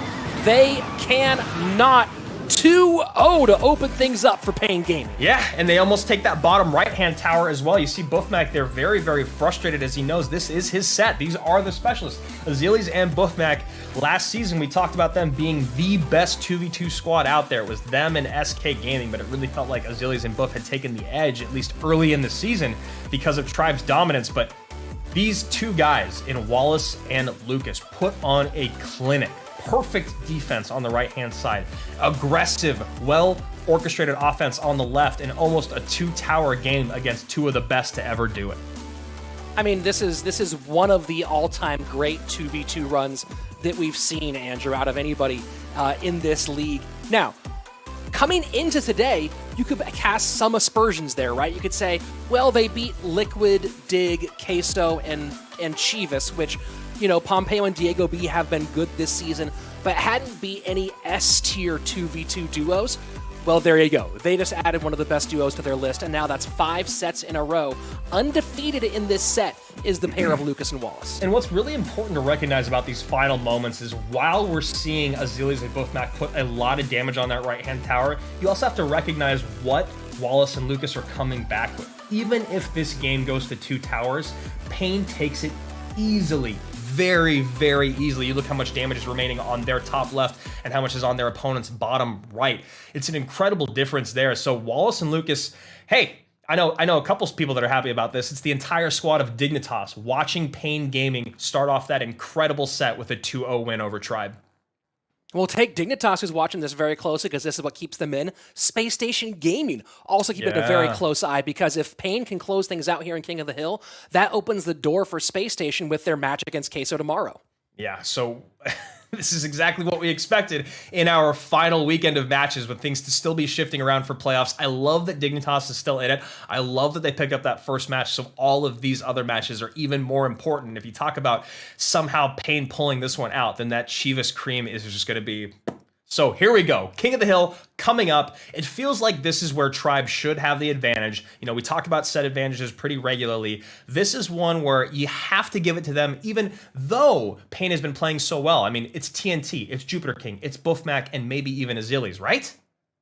It's you know, if you ask me, even if you asked me 6 months ago, 9 months ago, even 3 months ago, I would say yes. But even coming into before the season started, when Pain announced their roster, Lucas is a world-class head-to-head player. Vitor is one of the more underrated, truly world-class head-to-head players. Wallace has great performances on ladder. Sweep, we've seen what he can do both in the No-Tilt League and here. This is a team that can really do it, and I said it. I'm going to say it again because I said it at the beginning of the season, Andrew. I believe that Pain would get through by winning more King of the Hills than they lose, and this, just like we just saw for 2v2, is their biggest test of the season in this set. Yeah, I mean, we've seen Vitor step up, we've seen Sweep step up, we've also seen Lucas have their moment, so it feels like that should be their 1-2-3 combo. I'm not exactly sure what order they come out in, but really, really need a big appearance today from... Oh, wow, Sweep is not going to be in it. Pretty surprising that Sweep won't be in it after coming off of a King of the Hill sweep over Chivas, taking out Kevin Pompeo and Diego B. But instead, Vitor, Wallace, and Lucas going to be the lineup for Pain, and on the other side of it, no surprise here with TNT, Buffmac, and Jupiter King. Rich, why do you think they decide to go Wallace over Sweep when they've been pretty even in this set? You know, it could be a deck pool situation, right? It might be that Wallace's deck pool matches up better against what they think they're going to be facing from Tribe Gaming. And also, it could be a question of how comfortable does Sweep feel in the new meta. Of course, he did just go on CWA playing Sparky, I think it was. I think that was the correct one. Hey, someone go watch the video and tell me which one it was. But, you know, from a coaching standpoint, there are any number of reasons. My guess is it's something to do with deck pool. So here we go. Vitor going with Mortar. Cannon Cart, Mortar going to connect here on the left-hand side. This could be that graveyard deck, but we're seeing the Spear Goblins plus the Skeleton Barrel in there, thinking not going to be that. Maybe just a shift on the old Mortar bait, taking out Knight. But we've also seen the Knight and the Cannon Cart, so we'll see what happens here. Yeah, this Cannon Cart version has been the more popular one as of late. It's an interesting switch, and wow, you see a whole lot on the connection on the left-hand side. The Musketeer comes down late on this one to make sure it doesn't get picked up by the Flying Machine. This is going to be a ton of damage, Andrew. Yeah, that's a tough one right there. Musketeer does somehow stay alive. Really, really nice interaction there for Vitor. Musketeer maybe one tile too high, doesn't turn around and get on top of that Miner, but this is not the position that you want to be in early on playing Mortar. Yes, Vitor can still hold on to this game and take it, but just not what he wants to see early. Yeah, it's definitely never what you want to see early. Interesting to see the Tombstone now. You know, one of the quieter buffs of the season is this little change in Tombstone, which I believe ends up spawning one more skeleton with the extra HP. And I gotta tell you, Rich, I have seen it already. I've seen the Ice Wiz, Baby Dragon, NATO, Tombstone combination again, whether it's with Graveyard or even with decks like Golem I've seen it with. We did see that for a moment a while ago when it was that Golem coming in for Graveyard and essentially being that super, super high defensive deck. I don't think we'll see it here, but just something to think about. And that was, Andrew, talk about feeding Elixir. That was feeding Elixir, and the Flying Machine goes down, but the Fireball does not touch the Mega Knight. Everything going wrong for Vitor right now. Yeah, that Mega Minion just cruising right on through the Musketeer, takes it off immediately. Now you got Spear Goblins on the other side of the board, completely negligible because the Skeleton Dragons stay alive. Cannon Cart cycled in the back, and TNT is going to be looking for his next opponent because there's no way Vitor gets this. It's so hard for Vitor to get damage on tower at any point. Nice Fireball there to keep things alive for a second. And Cannon Cart, if it can get past this Tombstone and connect, could put a little bit of good damage on the left-hand side. But Mega Minion should be available here. Flying Machine distracted by the Knight, so the Miner comes down, and arrows clean things up. A little bit of excitement there at the end. Great effort from Vitor. But as we were talking about, Andrew, just very difficult for Vitor to get tower damage when he faces good ways to stop the Mortar and, of course, the Mega Minion and the Flying Machine against that Skeleton Barrel. Yeah, this can be a really, really tough matchup, especially when you're playing against some of the best in the world. They're not going to kind of give you some of the mistakes that you need to take this advantage handily for Vitor. You know, this Lava Hound Miner deck with that Flying Machine in there, along with Tombstone, you got the Tombstone to keep the Mortar at bay, a very frustrating way to keep the Mortar at bay. And then, of course, you have the Fireball coming out to get on top of the Flying Machine, but then a perfect pull here for the replay booth. You get Skeleton Dragons coming in right afterwards. There's no big spell to get on top. There's no way to get on top there. Tough matchup for Vitor. Yeah, a lot of Fireball targets there for Vitor, and that Fireball not helping with the Mega Minion at all. Certainly did him no favors. Now, this closing sequence, Andrew, it certainly got exciting, but TNT did have one last piece there to clean things up, and the arrows end up, I mean, that's a nice Fireball, but the arrows end up saving the day for TNT. Yeah, the arrows are definitely that little bit of insult to injury at the very end, coming in as the last card from TNT, but yeah, awesome Fireball there from Vitor. He knew that the Barbarians would be the best response, or at least one of the best responses, since the Cannon Cart was already out. I love that he goes early Fireball right on top, cleans up all those Barbarians, but then you see the true matchup disadvantage when you go to TNT's Tombstone and then arrows that are all there, even though he was technically outplayed in that moment. So Tribe Gaming takes game number 1 of our King of the Hill set, and coming up next for Pain's going to be Wallace, and now we get to a big question of, you know, was this the right call from the coaches or not to put Wallace or Sweep out? Sweep's been exceptionally confident, but as we said before, Andrew, there might be some matchup reasons why you want Wallace out there. Of course, being behind one game against Tribe Gaming, never where you want to be in King of the Hill. Yeah, I mean, well, let's just call it what it is, right? Sweep had a great sweep in his last match, but he also only picked up his first game win 2 matches before that. So he's got 4 game wins, I believe, on the season in King of the Hill specifically. And that's the type of guy that if you get the sweep you saw last match, 100% of the time you're going to throw him in. But that's not the way it works. You know, no one is that consistent. No one's going to always get a King of the Hill sweep. So I think it does have a lot more to do with what you're talking about, Rich. It must have just been they felt like Wallace's deck pool matched up better against Tribes, or maybe Sweep just wasn't feeling it, like you said, again, with the new meta, which is a very, very important thing that you have to adjust to. Yeah, it's an interesting question. You know, again, Sweep very, very confident right now, but maybe we'll get some answers later as to why Wallace is in this position against TNT.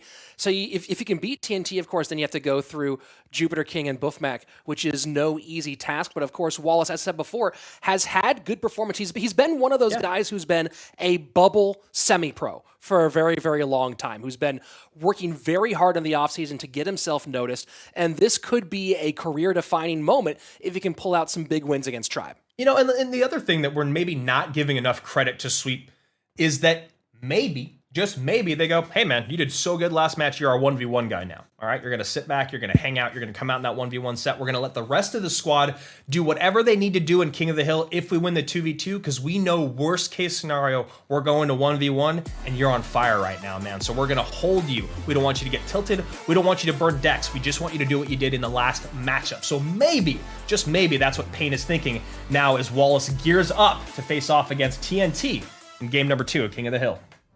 You know, Andrew, to add to your argument there, it was Vitor who had the game locked down and then made some serious misplays at the end last week, setting up Sweep for that King of the Hill opportunity. So maybe you're absolutely right that Sweep is the guy they'll lean on in the 1v1 set if we go there. Appreciate that you said King of the Hill opportunity instead of sweep again, because I keep saying it, it's kind of driving me crazy, but it's what he did. It's what he did. So looking like Balloon here for Wallace in this game. Minor Loon potentially from the Pain Gaming player. Yeah, Balloon has been shifted just a little bit backwards if you're talking about archetypes that dominate the meta. Not quite in the forefront as much as it has been for the previous few. And assuming that it is Balloon, Andrew, you'll wonder if TNT wished he was running the Snowball version of Hog Triple Spell as opposed to the Delivery version. Yeah, that delivery not having that knockback anymore does make it a lot less effective against air units. Yes, it does still have the damage, so that coupled with the archers should be pretty good for TNT, but as we all know, as this game goes forward, it's going to be a lot more difficult for TNT to get that damage directly on the Balloon. Well, this also forces TNT to always go reactive with what I assume is his bomb tower as opposed to pre-place any bomb towers because of cycle issues, because he can't redirect the Balloon to the tower with the Snowball. So it does limit his options a bit as well. Yeah, both these guys just going to hold on to their building, right? Just the easiest way to defend.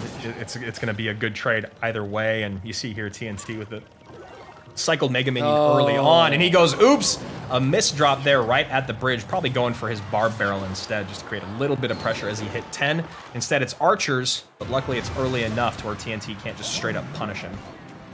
Oh, Wallace not looking super nervous at this stage, but definitely not the mistake you want early on. Balloon gonna go ahead and get on the bomb tower, and might be enough to get a shot. Death damage will come in, but one Archer escaping for TNT, and we are very close. 3 HP separating these two players. Yeah, Archer escapes, Earthquake comes in, Hog Rider there to help out. Archer doing a lot of great damage to even things up, as you said. Now, Hog Rider right back on offense. You can see the bomb tower going to come in, but now TNT has caught Wallace in a dangerous place, low on Elixir and not in the cycle that he wants to be in.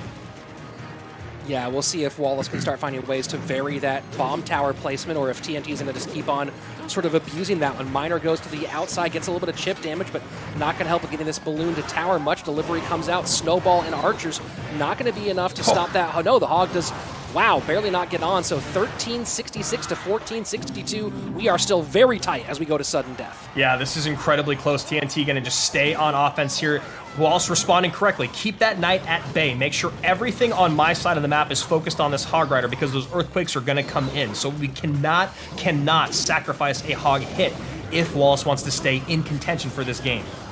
This Mega Minion was huge, and if Wallace wins the game here, it's all because he cycled that Mega Minion much, much earlier. Balloon might get a shot, no, does not connect, but does give him the lead now. 1162, Hog EQ in on the left-hand side with 90 seconds left. Yeah, really, really nice recognition there from Wallace to get on top of the most detrimental unit defensively, which is that bomb tower of TNT. He focuses right on it, getting all of his units in, and as he said, that early cycled Mega Minion comes off to pay almost dividends to get that Balloon on tower.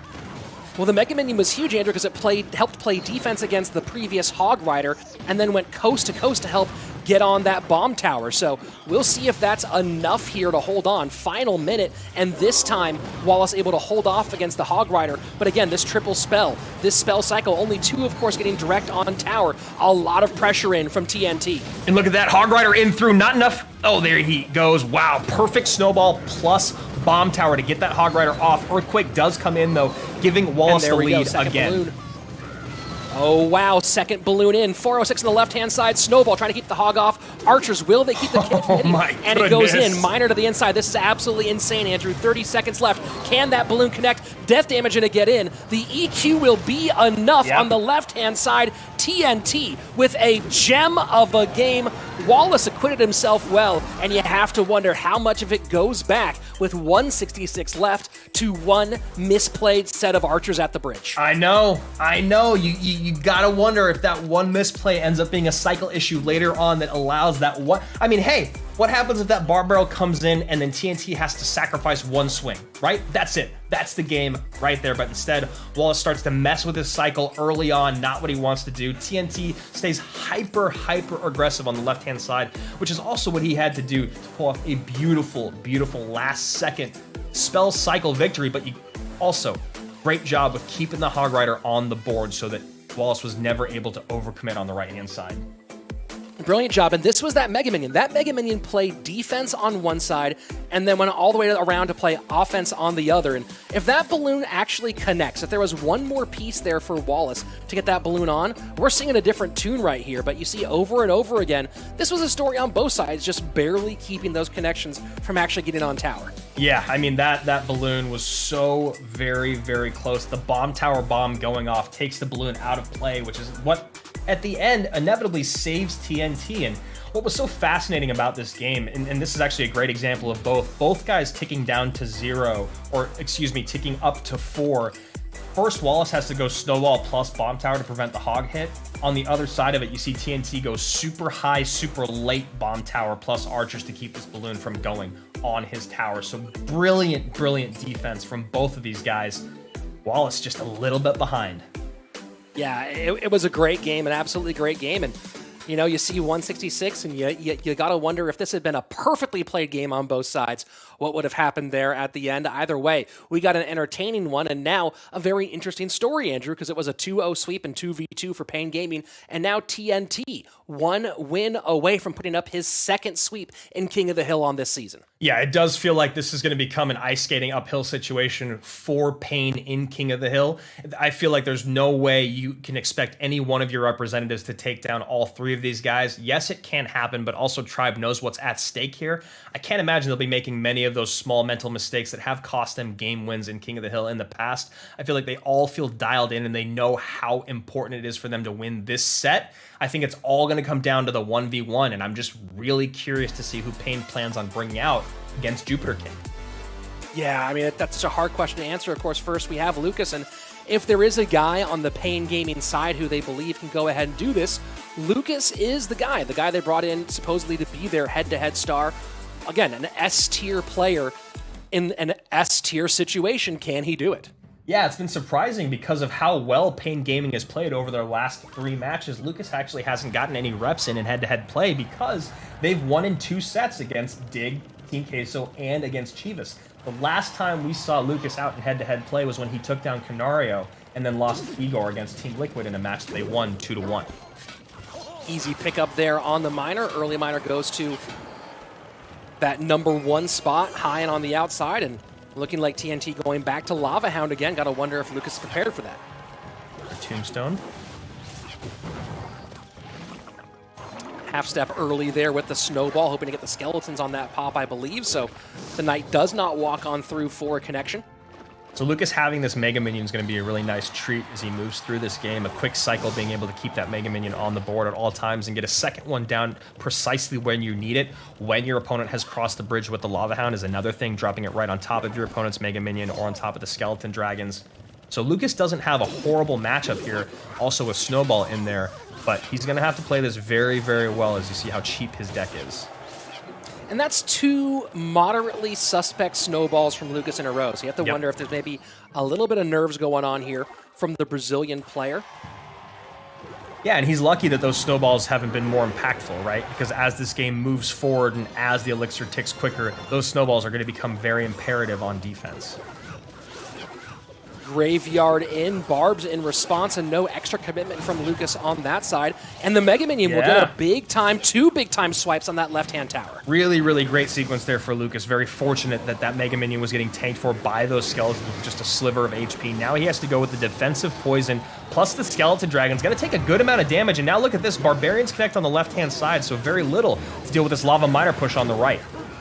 Yeah, that Lava Miner push is going to do a ton of damage on the right-hand side. Heal Spirit in to help out with the Mega Minion, but that lead completely evaporates now, and the arrows are such a nightmare for Lucas because they easily, it's a free trade for TNT to get those archers off the board, and does create some danger for Lucas timing-wise if he has a Heal Spirit out there at the same time. Exactly, which is why you see Lucas doing what he's doing now. He's switching to cycling the archers first so that the Mega Minion can come down precisely where he needs it, and then the second set of archers can come down after arrows are used, just like what we saw there. So it's a great adjustment that Lucas had to make, but it's an adjustment that's probably coming a little bit late in the game because of that massive last push from TNT.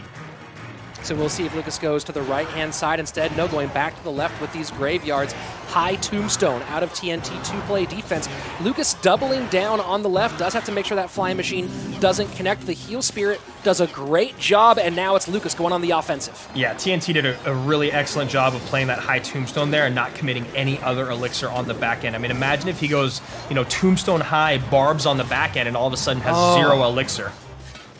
And misses the snowball again. That's 3 bad snowballs out of Lucas. And this is a guy who, in his opening match against Space Station Gaming, talked a lot about nerves with so much riding on his head-to-head play. And we're seeing that same demon rise up again here.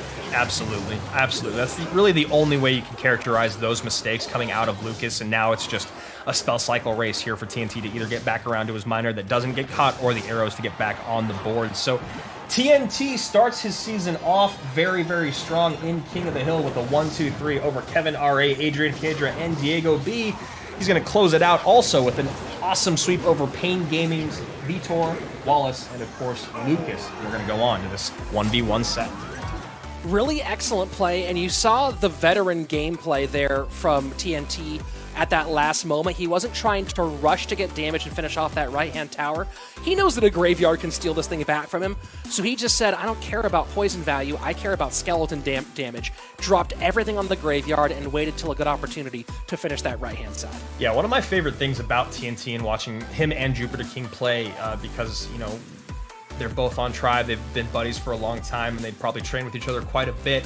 I feel like I've never seen either of them in a rush. Obviously, we've seen them lose games, that's going to happen, but I don't feel like I've ever seen them make bad decisions because they lose their wits, because they are so overwhelmed with what's happening on the board. Slow, methodical, smart plays out of both of the South Koreans, and TNT puts that on example today. Look at this. Yeah, I mean, just absolutely beautiful play the whole way through. Miner comes in perfectly timed, knowing that the only play to stop this or deal with this is the snowball. And this was an okay recovery from Lucas, the best that he could do. But in the end, this was a very difficult situation for the Brazilian. Yeah, especially when you miss 3 snowballs. Yeah, the missing the 3 snowballs and then having those arrows in your opponent's hand to deal with the archers, and there's that last one there from Lucas. And honestly, that's the nervous goblin emote, the one where the heat's turned up and he's feeling the pressure. So maybe Lucas showing us exactly how he's feeling at home right now with 3 missed snowballs. You have to imagine that's probably what's going on. Yeah, that was a tough one. And now with that King of the Hill sweep, TNT adds his second on the season, moving Tribe Gaming to one of only 2 teams at 3 sweeps. Of course, the other one being Space Station Gaming, all 3 of those coming from the God RF. The only team that has more King of the Hill sweeps, Andrew, SK Gaming, our current number 1 with 4.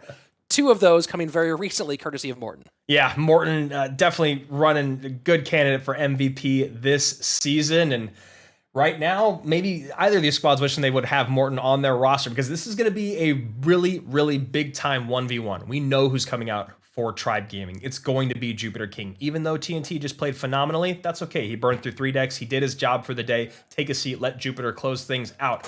What do you do if you're Dignitas? You've only got 2 guys available, obviously, like any squad coming into the 1v1. But is it going to be Sweep or is it going to be Vitor? On paper, it should be Vitor. Right? On paper, there's no reason why it isn't Vitor. I love the confidence of Sweep. I talked with him a lot during this week. You know, he stopped by some of my streams. I stopped by some of his streams during this week. He is completely, supremely confident right now. I would not be surprised to see Payne go ahead and throw in the Canadian. I'm into it, man. I mean, I think you and I both weren't giving enough credit earlier, and then we both had that realization of like, oh yeah, what did he just do last match? Why not save him for the 1v1? I'd love it. It's something that they haven't done all season long, which means it's very hard to game against. The meta just changed, so all the things that you may have known about Sweep leading up into this 1v1 not are completely out the window. You know what he favors, but the way in which he might support the cards that he favors has probably changed, as you saw. E-Barbs coming in today, Electro Spirit coming in today, Tombstone coming in today. A lot of shifts, and of course the Inferno Dragon, right? We didn't really talk much about the Inferno Dragon, but this change to the Electro Wizard feels like it really has boosted the usage of Inferno. I don't know. We still don't know. I see that Jupiter King is asking for a game right now, but we still don't know who his opponent is. Yeah, I'm excited. Now keep this in mind also as well, Andrew, that Vitor's coming off of 2 game losses back-to-back, but they're going to go ahead and stick with the safe choice here. Vitor, the pride of Portugal, coming out with everything on the line. Jupiter King, maybe the pressure is higher though, because for Payne Gaming, the difference is where do I end up in the standings of 3rd through 6th? For Tribe Gaming and Jupiter King, this is, do we get a free pass into World Finals, or do we have to fight our way with a chance of being eliminated? So taking a look at our 2 gentlemen here on camera, Jupiter King, I don't know if I want to characterize that as nerves, but he's definitely shifting his body more than he normally does. Usually he's just dialed in, head down, ready to go. I think Jupiter's feeling a little bit of the pressure, knowing that he could really do a massive thing for his squad in this 1v1 set. 1 Lumberjack swing does get in through, so 2 HP separating these two as things open up, and it is a form of log bait from Vitor with bats, not much seen these days. Yeah, definitely excited to see what Vitor is going to play here. Log bait E-Barbs with bats, very fascinating.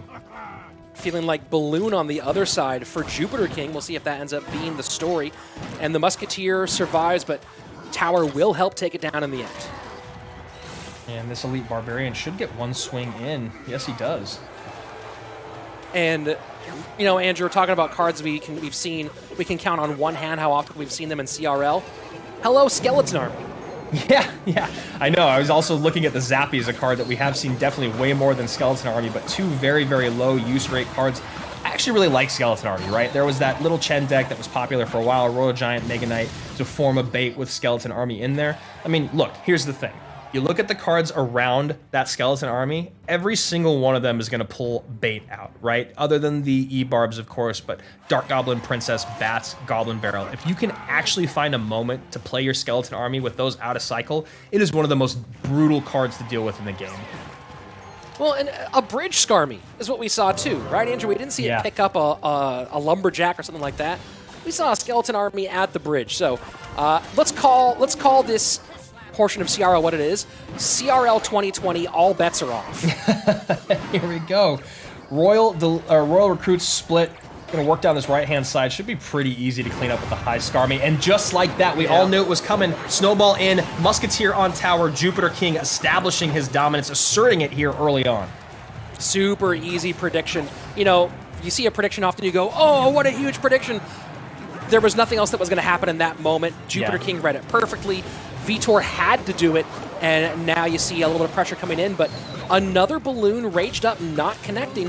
Even with that prediction, Andrew, Vitor has the lead, and they're pretty even on Elixir. Yeah, exactly. That the lead part is okay, but being that far ahead, or even in Elixir with that much damage coming in, that's what Jupiter King has to hit panic on, and just like that, tower down, game over. There's no way it feels like he's going to be able to get this balloon to tower. You're going to get Dark Goblin in late. There it is. Snowball going to come on top of that, and then a snowball out of Vitor. Where is it? There it is. And that's a nice defense. So it's a variation of the little Chen deck, Andrew. It's Royal Giant bait. It's Royal Giant bait, but now E-Barbs are in there, and if you wonder about how you drill matchups on the week, I would bet pretty much anything that Jupiter King did not practice this matchup even once in his dreams. Just a slight swerve of the E-Barbs in for the Mega Knight, 1 elixir cheaper and a lot more DPS. My goodness, it feels dirty, but I also am like, all right, I want to try this deck out. And this was the first great play from Jupiter King here. You see an awesome predictive snowball, but at the same time, that snowball being out of cycle allows this awesome Bats Goblin Barrel push to come in on the left-hand side. The Bats with the Goblin Barrel was a really, really great recognition there by Vitor to create tons of pressure. And also, if you talk about that, look at how quickly this cycles back around. I was about to say how fast. I can't believe that Skeleton Army was back out again so quickly. So yeah, it gets around very, very fast, especially in double, and the pressure from Vitor here was insurmountable. And once this Royal Giant comes in, sure, you can DPS it down, but you got nothing for those goblins, and that's a ton of damage tower down. Great, great game for Vitor, and he's 1 win away from completely throwing this division into chaos. You know, and it was an easy thing for Vitor to do. It was make Jupiter use his snowball anywhere other than on the Goblin Barrel, right? Give it to him with the Bats, Skarmy, double drop at the bridge, anywhere but on top of the Goblin Barrel, because then it becomes a 4,600 trophy gameplay, right? Get a tank across the bridge, throw the barrel in, win the game. And that's all he had to do, with only the snowball being the response. And we all know snowball's not going to kill the goblins anyway. So really tough spot for Jupiter King. Yeah, we've called variations of that deck the phone breaker in the past, and you gotta wonder how frustrated Jupiter King is having faced that one. There's no game planning for that matchup in this situation. So great call by Pain Gaming. Now 1 win away from a big time win. Of course, it won't really change a lot of things in terms of Pain's road to finals. Of course, maybe it might affect who they see in the first round, which we'll get into a lot of that discussion later today. But for Tribe Gaming, this is the most important, potentially 2 games of their season. Yeah, I mean, you talk about not making World Finals because you missed that number 2 spot by 1 game in the season, and then you get eliminated in our playoffs. That's a really, really brutal thing to have happen to anyone, especially a squad like this. So a really, really important set for Tribe. You know, I was saying at the beginning of the set, it looked like Jupiter King was actually a little bit nervous. And now after you look at the way he played, the nerves didn't get to his head, but the matchup was not favorable. And now he's down a game. So you talk about, if you look at the left-hand side of your screen, sweep in 2v2, sweep in King of the Hill. Now we're on track for another sweep in the 1v1 if Vitor can close it out. What does Jupiter do? I don't really know, because that deck that he ran, it's not like it was, you know, not a favorable or not a good deck, but talk about matchup, it was brutal. Does he need to play a new part of the meta? Does he need to evolve? Does he need to eat barbs? Like, what does Jupiter do here? It didn't give him much in the way of outplay possibility, right, Andrew? Right. So that's one of those hard things here where I might want to send Jupiter something that has some more outplay ability. And part of why we're on screen so long is because Tribe Gaming's Sean Kim just called a timeout. So we're about to jump back into it, but here we go, game number 2, and I'm sure that Tribe's been asking the same question that we're asking right now is, what do you do in this situation? Yeah, what I would pay to be a fly on the wall of that conversation between Jupiter King and Sean Kim. Maybe I have to bring my mother along to translate, but I'm just very curious what he said after that first game. I think if I was his coach, I'd just be like, hey man, not a great matchup. You played pretty well. Let's just put that one behind us. And here we go. Look at this, Andrew, going Mortar for Jupiter King. So just as I was saying, go with something that has outplay ability. That's what Jupiter and Sean Kim have come up with.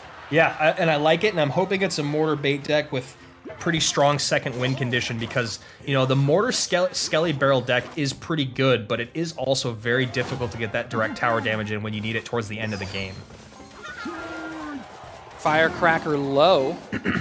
Dark Prince with the shield mostly off, going the opposite direction, and spears go high. Skeletons to distract for a second. Yeah, and this, you know, last week we saw Lapicati run that Mortar triple spell deck with Earthquake, which has actually been pretty good. I've been at least having fun with it myself. Jupiter King here going very light and loose with some parts of that. And good use right now of the cycle cards. Bar Barrel comes out and cleans that up fairly easily, but 1 elixir advantage. Probably going to go ahead and just eat this. Not going to get a shot, actually. Just go ahead and take care of that. So 1 elixir advantage for Jupiter King as we pass the midway point of regulation. Yeah, the really tough thing for Jupiter King here is going to be figuring out a way to get enough DPS on the board quickly when you have these big pushes coming across, right? Because there's a lot of beefy units in the Dark Prince, in the Baby Dragon, and in the Fisherman. So if he does have Tornado, it's going to have to be some really nice Tornado work with that Firecracker Plus. But otherwise, he's going to have difficulty getting enough DPS on these big units. Yeah, and you see not going with the mortar to pick up, instead wanting to save that mortar for offense. So a little tough spot there for Jupiter, and takes a big shot on the right-hand side, and now easily controlled on the left does Vitor. Yeah, you know, and at the top of the match, that's what I was mentioning, or the top of this game, I should say, is taking a mortar bait deck that has a strong second win condition, whether it's spell cycle, you know, and there it is. So now we finally see it is probably going to be that triple spell deck. We'll see if he does have Tornado in as that last card, but he's really has to utilize this spell cycle now. And Ram Rider to the right-hand side. Mortar this time does have to come out on defense, and the Mortar not going to get a connection courtesy of the E-Wiz in the middle. Poison on the left-hand side. Vitor might go ahead and eat these spears. Going to take one shot from one and set up for more attack on the right-hand lane. We're going into sudden death overtime. 1475 to, let's wait for that log here because I don't want to do the math myself, to 1515 as we go into sudden death. And this is exactly what Jupiter King needs to do. He needs to continue to keep the pressure up in the right hand or the left-hand side while cycling his tanks towards the left. Because here's the thing, he doesn't actually need his tank to deal with the P.E.K.K.A, right? It's so easy to keep and juggle that P.E.K.K.A around the board with the Spear Goblins and the log and of course those skeletons. Fisherman comes back, E-Wiz comes out to control that mortar. Ram Rider not going to connect on the right-hand side. EQ making things close, but still, it is the lead with 90 seconds left for Vitor right-hand lane versus left-hand lane. And those E-Wiz shots do create some wrinkles here that could be very unfortunate for Jupiter as time goes on. And look at that, P.E.K.K.A to the right to control the mortar and set up one more nasty push in that direction. Yeah, if I'm Vitor, I'm actually starting to feel a little bit nervous. It's going to be hard for him to get that Ram Rider on tower here, and he knows his opponent's going to win the spell cycle race, so he's got to keep the pressure up here on the right and not allow Jupiter to get enough comfortability, enough wiggle room to start cycling things to the left. But that's really hard to do when you're playing against a deck that is this cheap. And finally we see the Tornado come out. Cheeky Tornado, but Vitor was ahead of that. Yeah. Vitor knew it was coming and got the Fisherman down. So you like the move that Jupiter's going for, but the question is was that Tornado actually worth it with Vitor totally reading that one beforehand? Poison down. Ram Rider looks like she might get away for a connection on the right-hand side, wow. Andrew. Log has to come out, and here we go. 9:23 to 9:10, final 25 seconds. And that is where the Tornado would have been so useful on defense, Rich. If he was able to pull all those units together and get these Firecracker shots in on that, he would have been able to prevent that for just a little bit cheaper. Mortar connects. There's the Tornado we're talking about. See how much damage two Firecrackers built up can do? Spell Cycle Ray starts on the left-hand side. We're going to game number 3. This has been a great set. So much fun to watch, and now it comes down to a BO1. Vitor and Jupiter King playing for Tribe's future. We knew it was going to happen. We knew what the deck was. Jupiter King holds on to the Tornado for so long. Vitor, brilliant though. Brilliant with the wherewithal, the recognition to go. Because I'm pretty sure we've all talked ourselves out of what we think the 8 card is in our opponent's deck, right? You see a meta or an archetype that comes out, you're like, I know what that 8th card is, but they don't play it for so long, you talk yourself out of it.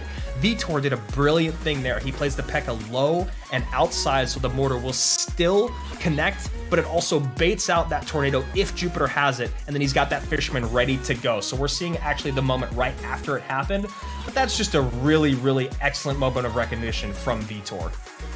And that was a really nice log there from Jupiter as well to knock that Fisherman back, reset it, and get some Firecracker damage on the right-hand side. And overall, Andrew, we talked before about Jupiter King needing to run something that had outplay ability. Excellent micro, able to keep this P.E.K.K.A completely distracted with all these small pieces. And despite some pretty good sequences put together by Vitor on the right-hand side, look at that. Skeletons twice working on the same P.E.K.K.A here. Very, very nice work from Jupiter King.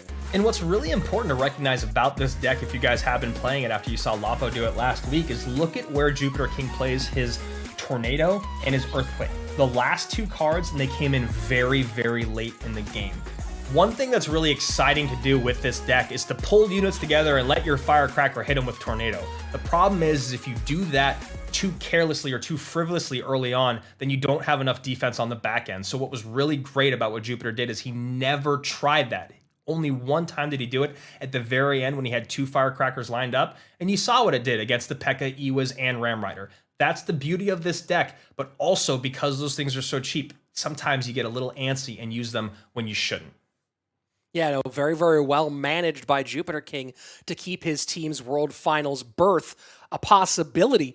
And so now you got to wonder, what do you do in this situation on Vitor's side? You've gone sort of a little bit unpredictable twice. You went with the Little Chen variant for game number 1, P.E.K.K.A. Ram Rider, which maybe wasn't expected in game number 2.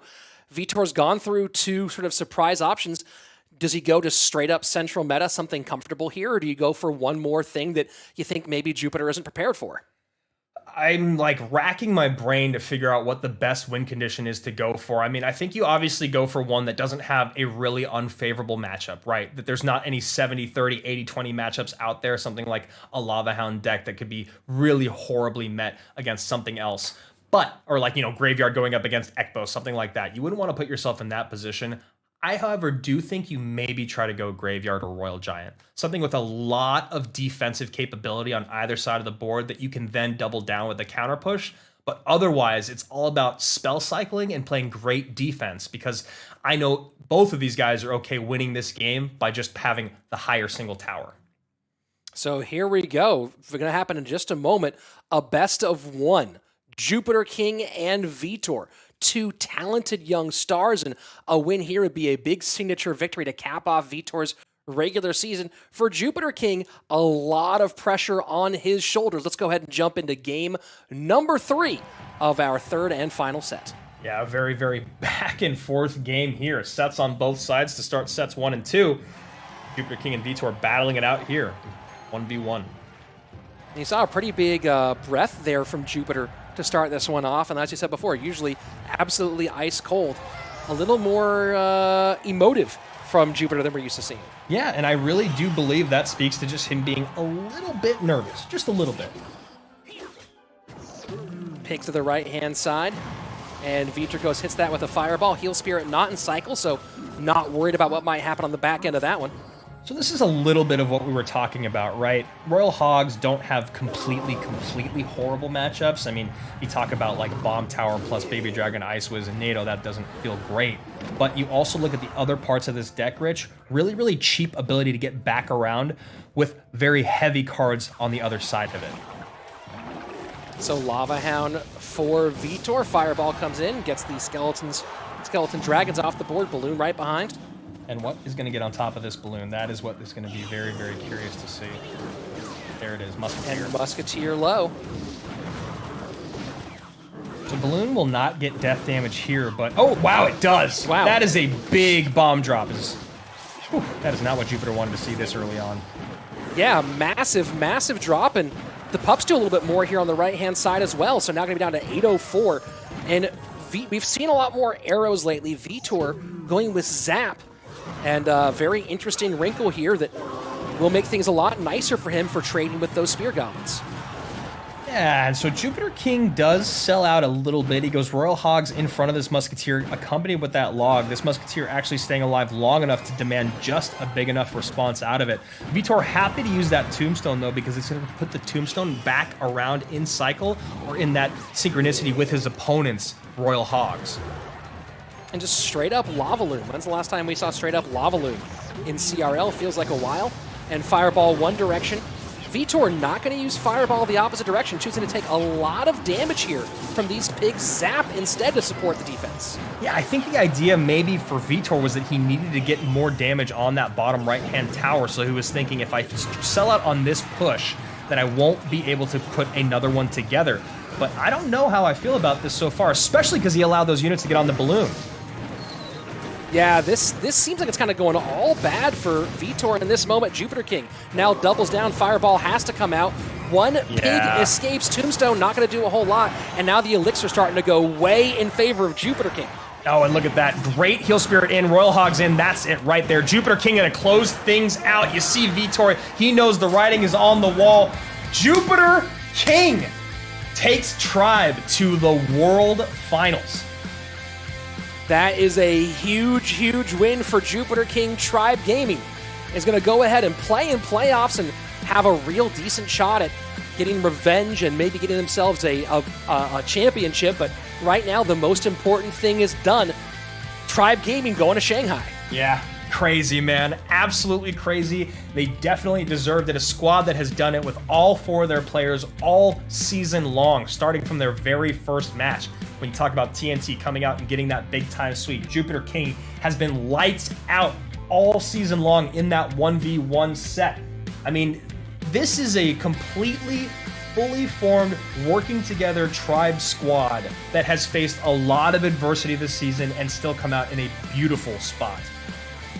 This is an interesting sequence here, Andrew, as you see the lava balloon push come in. The balloon does connect, and you see Vitor throwing the Mega Minion down low to deal with those barbs coming in. And it really felt like Vitor was in a pretty good spot here, but this is sort of shades of what would end up being the problem, is that he had no really good way to deal with Musketeers, and Jupiter King had plenty of ways to protect those Musketeers. Yeah, and you see things like this really, really frustrating, right? Those Barbarians don't come down on top of the Musketeer. It's the units in front of, because they have to deal with those up front before they can get to the Muskie. Great recognition by Jupiter King, and from that moment on, it was basically a snowball rolling downhill. Mistakes beget mistakes, and also mistakes beget elixir, and that's exactly what happens right here, being able to get all the way back around to Royal Hogs again. That one Musketeer still on the board. Fireball is the cherry on top. Tribes going to World Finals. Yeah, traditional Lava Loon, a very interesting choice there out of Vitor. Of course, not a lot was on the line for Pain Gaming in this one. They've already qualified, and just to keep you guys updated as well on all the situations, this also means that Creem Royale Betis is officially in and Dignitas is officially out. So we now have most of our playoff picture decided. SK Gaming will be number 1. Tribe is number 2, and from this point forward, it's just about how the other 4 teams fit. Is Space Station 3 and Queso 4, or vice versa? Is Cream 5 and Pain 6, or vice versa? But in the overall, we have our playoff picture pretty close to set. And I'll be 100% honest with you, that 5 and 6 spot becomes almost the most important in the entire lineup, because I don't think anyone wants to face SK in their first playoff match. Because they get their first round bye, correct? So I don't think anyone wants to face SK at all once they get past that first round, is what I'm trying to say. When SK plays their first playoff match, avoiding being on their side of it is something I would much rather run into Tribe down the road than SK at this point, just because of how SK has been playing. They've been almost perfect. It feels like you have a little bit of an opportunity, not much of one, against a very, very good Tribe Gaming squad. You said it yourself. Go ahead. No. Well, then the question also becomes what happens with our matchups in that first round, right? Because we don't know how Space Station and Queso will play out in 3 and 4, or how Cream and Pain will play out in 5 and 6 yet, and that will be decided, of course, by Cream today, who ends up where. But Pain Gaming already has the win over Queso once this season. Do they want to face them again? Yeah, I mean, I would think so at this point. I definitely would, especially because Team Queso's been a little bit rocky. We'll have to see as that gets on into our next week in playoffs. But a big shout out to Dignitas. Great season. Rough that you did pick up the win today, but you won't be going on to playoffs. Let's go ahead and take a break. We'll be back in 5 minutes with our final match of the day. Don't go anywhere. We've got more Clash Royale for you. Back half of the Clash Royale League West Fall 2020 season. The stakes could not be higher, so the players are pulling out all the stops. I'm Rich Slayton, and this is your top 5 plays from Week 6. Before we get started, make sure you subscribe to this channel, ring the bell for notifications, and never miss a moment of the great CRL West action.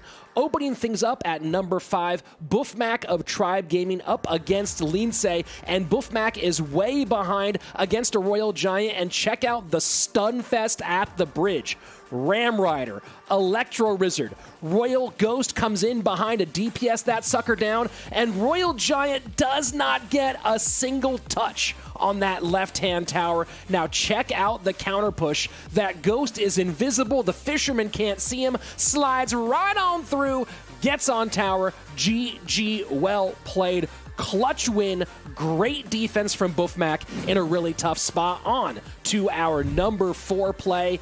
Kevin from Chivas Esports has had a rough season, but this was a breakout day for him. And check out the micro here. The E-Wiz on that Hog Rider on the right, but Kevin drops the skeletons to split the damage from the Electro Wizard, resulting in one more hit from the Hog Rider.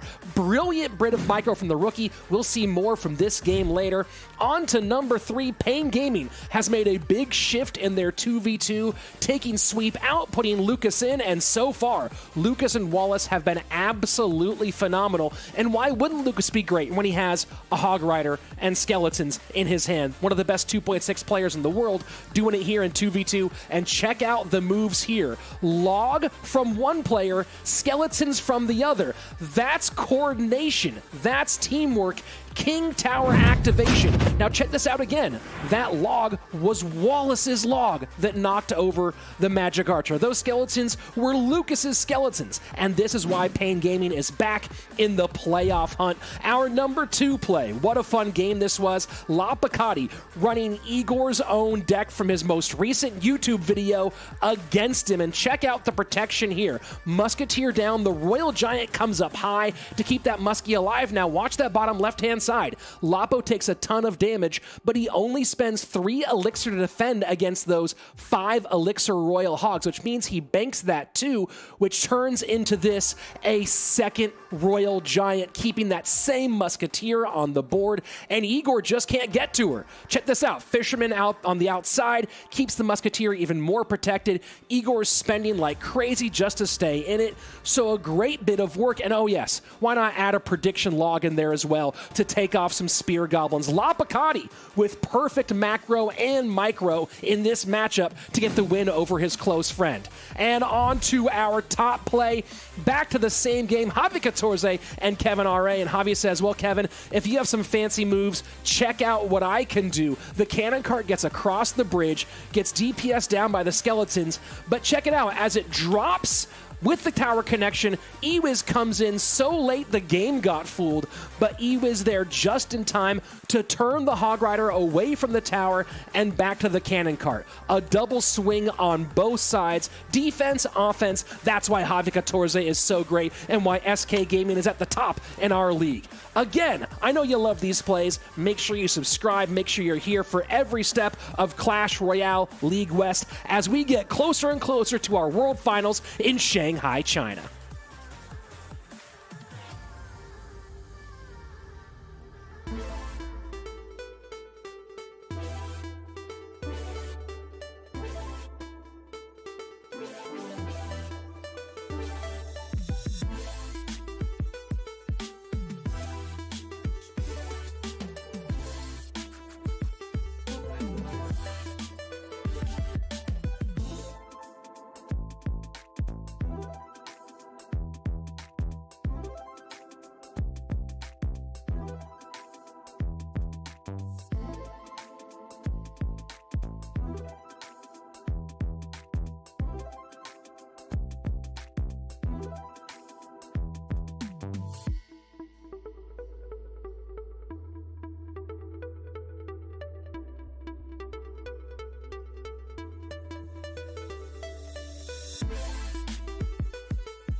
So one more big-time congratulations to Tribe Gaming for securing their berth to our Clash Royale League 2020 World Finals in Shanghai, China. Of course, TNT making his second appearance at World Finals after last season appearing with OG and Entis.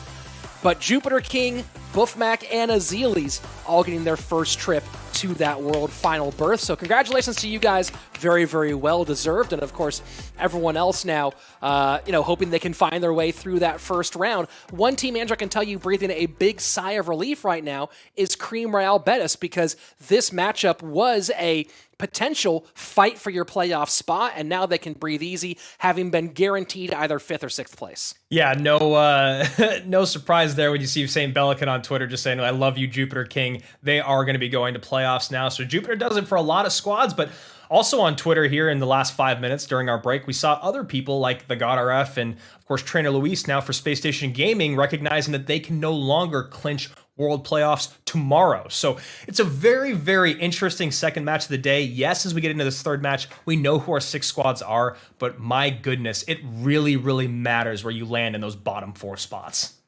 Yeah, it does change some things, of course. The matchup, right? If you're Creem Royale Betis, would you prefer to have Queso or Space Station? You have no idea which one, whether you're 5th or 6th, puts you in that. So right now, Creem just going to go out and play some Clash Royale. Maybe we'll see some interesting stuff out of both sides here and wait to see how Queso and Space Station shake things out tomorrow. Yeah, and and one thing on the other side of it is we're going to see just how badly Chivas wants to stop Creem from getting higher up in those rankings. Let's check out our video for this match between Creem. Real Betis e Chivas. O Chivas não tá bem, galera. Real Betis brigando pela classificação. Acho que não tem como dar outro resultado do que vitória da Real Betis. Creem precisa necessariamente vencer essa partida para não se complicar na tabela e o Chivas já deu adeus para a competição. Bueno. Aquí esto es muy fácil. Creem controla su futuro. Ganan, están adentro. Es todo lo que tienen que hacer. Pero no sé qué habrá pasado en el partido anterior. Dignitas le puso la presión. Están preocupados, no saben qué hacer. Pero también tenemos a las Chivas de Guadalajara. Creem Real Betis, otro de los equipos que está con un pie adentro. Está compitiendo con Dignitas por su ingreso a playoff. Uno de los dos va a quedar dentro, otro afuera. Y las Chivas, que aunque están eliminados, claramente han mostrado una gran mejoría en los últimos partidos. Creem Royale Betis wraps up their season against the already eliminated Chivas Esports, but they want to get this win today and can get this win today. The big question, will their 2v2 duo be able to pull things out early? Creem Royale Betis hanging on for dear life, looking to take down Chivas Esports after dropping that match against SK Gaming, coming off of an incredible reverse sweep by the GOAT himself. Is he the new GOAT? Morten.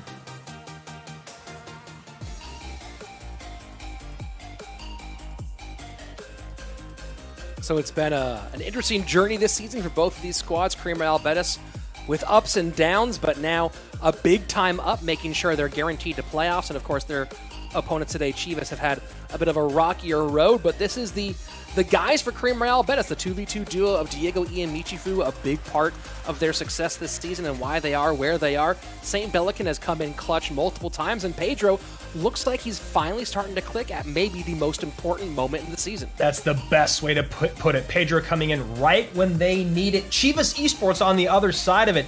Diego B has been pretty incredible all season long, and a lot of his teammates have had their moments here and there between Kevin R.A., Pompeo, and Adrian Piedra, but unfortunately for Chivas Esports, they haven't been able to put two sets together that many times in one match day this season. So right now, all they're doing is trying to stop Creem from getting into that 5th place spot with a win here today.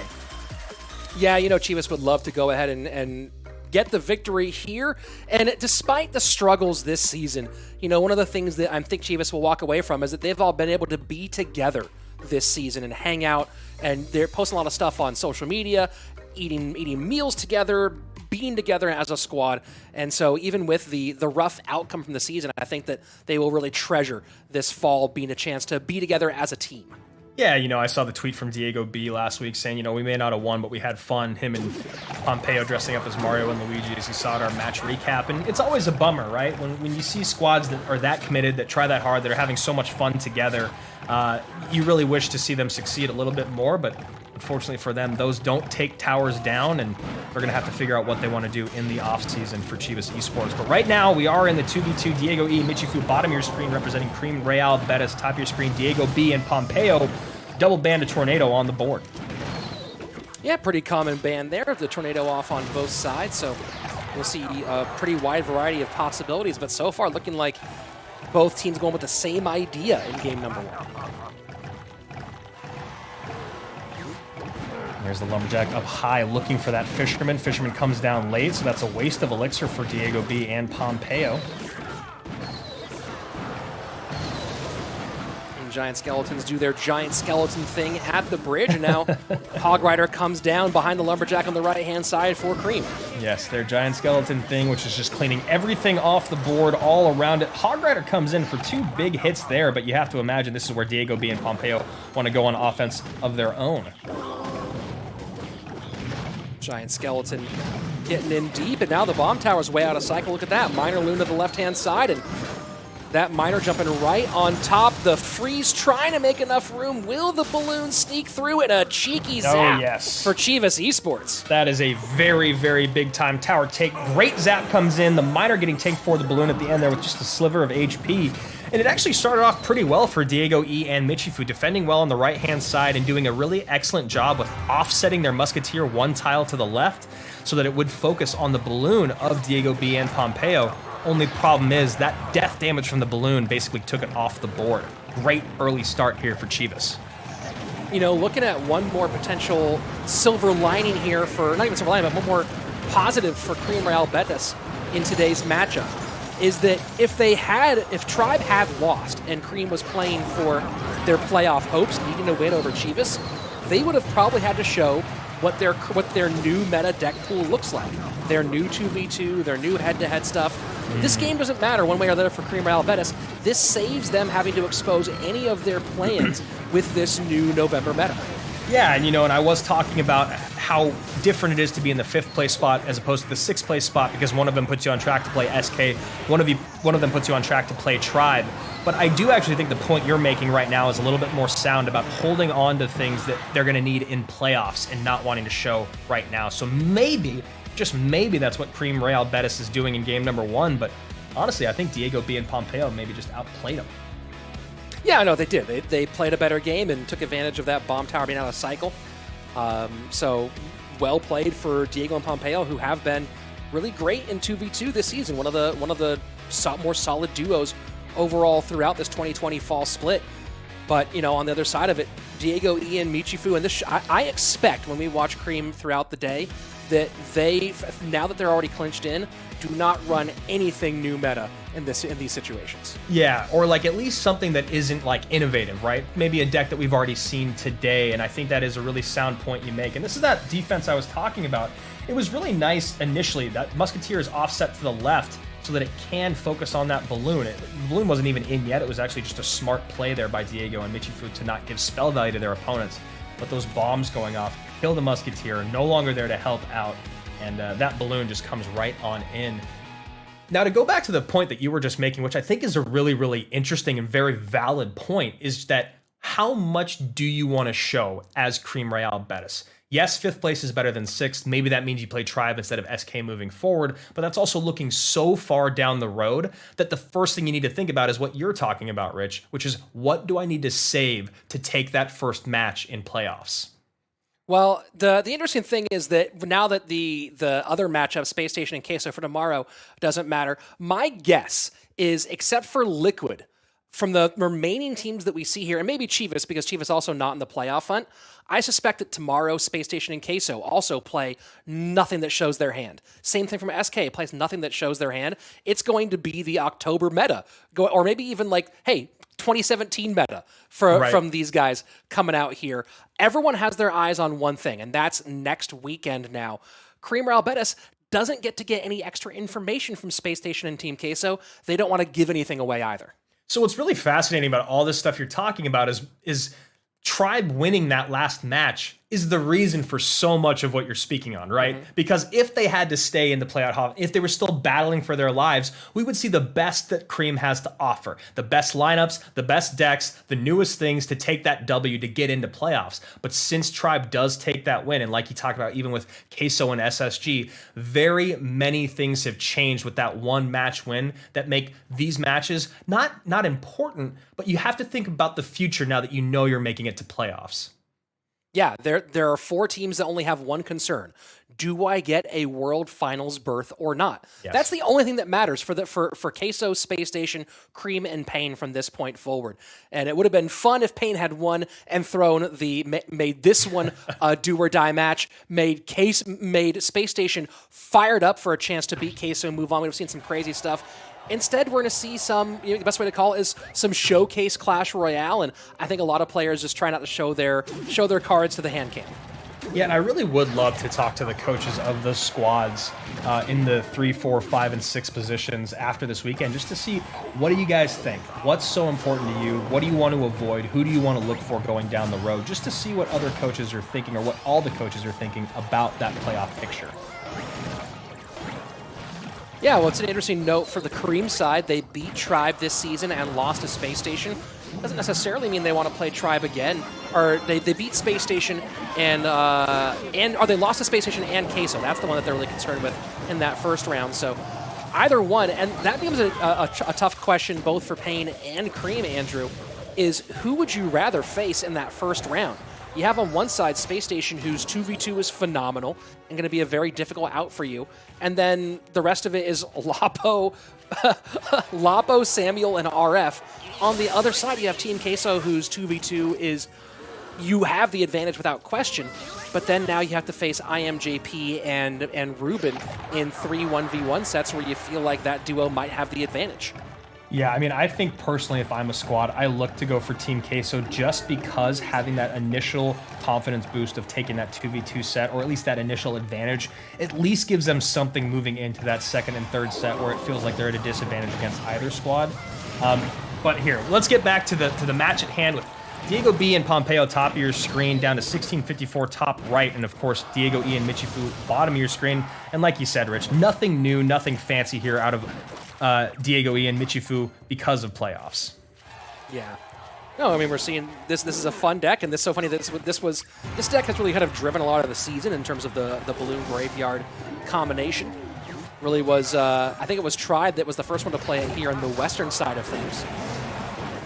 And we've seen the little mix-up where it's no longer just, we saw earlier today the value of going double of the same win condition, but we've seen now a little bit of the mix-up here. People trying Graveyard with Royal Giant or Graveyard with Balloon, little combos that maybe weren't thought of as viable last year.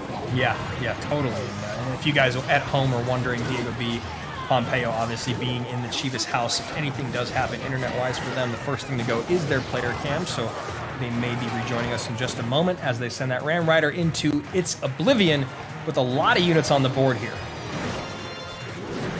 And nothing getting across for the tankage on the right-hand side, but not sure if that's even the matter. Now starting to break through. Giant Skeleton, Balloon, wow. Rage, Graveyard, all the things, and the Giant Skeleton just barely not getting on tower, but still damage done 607 on the right-hand side as we go into sudden death. I'm actually shocked that Diego B and Pompeo were able to survive that. Really, really nice defense. I thought the Giant Skeleton bomb was going to get on tower. I thought the Balloon was going to connect. A lot of things done very, very correctly by Diego B and Pompeo. Now going again to that left-hand side, coupled with that Earthquake, trying to get that Ram Rider on tower. Ram Rider trying to get past the defensive freeze. Not going to happen. 5:23 remaining. So we are very close on both sides. 90 seconds left. Graveyard, Balloon, Heal Spirit, Ram Rider trying to win the race with the Magic Archer behind. And that pull on the E-Wiz makes it so that Balloon is going to just cruise right on through to tower. Tower down. Diego E and Michifu not making it that easy for Chivas here in a very back and forth game number 2. Yeah, great job to even things up there for Diego E and Michi. And it looked for a second, you saw the idea that Diego B and Pompeo went for on the left-hand side. Ram Rider, and then got the Magic Archer right behind, hoping that a troop would come high and get some Magic Archer piercing damage. Didn't end up happening, and so now we're going to game number 3. Well, you know, one of the interesting things about this is the best response to a Balloon a lot of the time can be your Ram Rider, but unfortunately, if that's your win condition and if your opponent's playing Giant Skeleton, you can't really play a Ram Rider up high to go right into a Giant Skeleton towards the weaker of your towers. It just doesn't work, but it would be really nice in this moment if Diego or Pompeo could have dropped a Ram Rider there to slow that Balloon down. But instead, they have to go with these really important units like the E-Wiz and Bats up high, and it just makes it much more difficult for them to defend the way that they'd like to. So we're about to go into that final sequence here in just a moment. Okay, so this is the split high, and you see the first Ram Rider come down. EQ Poison, a lot of value on that left-hand side, trying to get the spells in, but a solid defensive freeze, and it does seem that defensive freeze has a lot more viability in 2v2, Andrew, than it does in head-to-head play. Yeah, 100%, and also it does when it comes in later in the game. Those defensive freezes that come out really early on as kind of a desperation move can really put you behind an elixir, but as you get into double and triple elixir, those defensive freezes, as you just saw from Diego E and Michifu, was the reason they were actually able to win that game. So yeah, defensive freeze is something that can really hurt you in 1v1 or even in single elixir early on in a game, but right there, really excellent, because what's awesome about it is your opponents have to sell out later on. Your freeze becomes so much more valuable. They have more elixir to spend, which means you have more elixir to catch for the same 4 spent. Yeah, a couple of important moments there at the end. So now we're going to jump into game number 3 here in just a moment, and talking about these 2v2 duos, Andrew, so far on the season. From the Chivas side of it, Diego B and Pompeo 5-3 in sets. That's one of those numbers you look at and you go, this should be a team that's a contender for playoffs. Yeah. But the big question is going to be, do they stick with this 2v2 duo going forward? And what do they do about bringing someone in from a head-to-head perspective? That's exactly it. And we're going to hop into game number 2 here, and I'll kind of just finish my thoughts on your question there. And I think the only thing they need to change, Rich, is that one thing. They need to get a head-to-head stunner in there that can come in King of the Hill and close things out when Diego B and Pompeo start their matches off well in 2v2 and King of the Hill. Right now, Kevin being inconsistent and not getting a lot out of Adrian Piedra really cripples and hamstrings a squad that, like you said, has a very good 2v2 record. Well, the big difference here, Andrew, when you talk about how these two teams performed, and you look at the head-to-head, because they have the same record in sets in 2v2. 5-3 for Creem Royale Betis and 5-3 for Chivas Esports. Wow. But you take a look at Creem Royale Betis, and Belican won the 1v1 set twice. Right, so you have 2 1v1 sets. That's the closing out set. And of course, they won it in King of the Hill twice. Once off of Belly's King of the Hill sweep and once from Pedro. On the other side of things from Chivas Esports, I'm trying to figure out if they won. I think they won 2 head-to-head sets all season. Yeah, that's a problem. And it's really interesting when you put it into perspective like that, Rich. You talk about, Creem Royale Betis having the luxury of any one of those guys coming in. I mean, we saw it happen, right? Belican played 1v1 for a minute when Pedro just wasn't doing it. Chivas does not have that luxury on their roster. Yeah, those 2 head-to-head sets were 2 King of the Hills. One of them a sweep by Diego B, one of them closed out for Diego B. But in the 1v1 set as a team, Andrew, 0-5. And if you go to that third and final set, I mean, if they win 2 of those, I believe, 2 or 3 of those, they're suddenly completely in the mix. Yeah. And that's why it's got to be so disheartening for these 2 guys that have done so well in the 2v2. Right now, in the lead in the bottom right-hand side, otherwise the 3 other towers have not been touched quite yet. And no surprise here from Chivas as you see the E-Barbs coming in with Graveyard showing a little bit of the new meta. And just like you called, Rich, bottom of our screen, still the same thing we've been seeing for a little bit while now, and Creem trying to maybe play a little coy. Yeah, I do wonder what decks they had prepared for if they had any plan for an actual spot. The reality is coming into it is there was only one scenario that would have put them out of playoffs, and it's the one that nearly happened. Came down to just one final game to change things. I gotta imagine also the adrenaline dump maybe from the entire Creem roster, knowing in that final moment that they didn't have to go fight for their lives. Yeah, talk about a gigantic sigh of relief coming into this match. And now you see here Diego E and Mitchie who do turn up their offensive presence just a little bit with that Graveyard.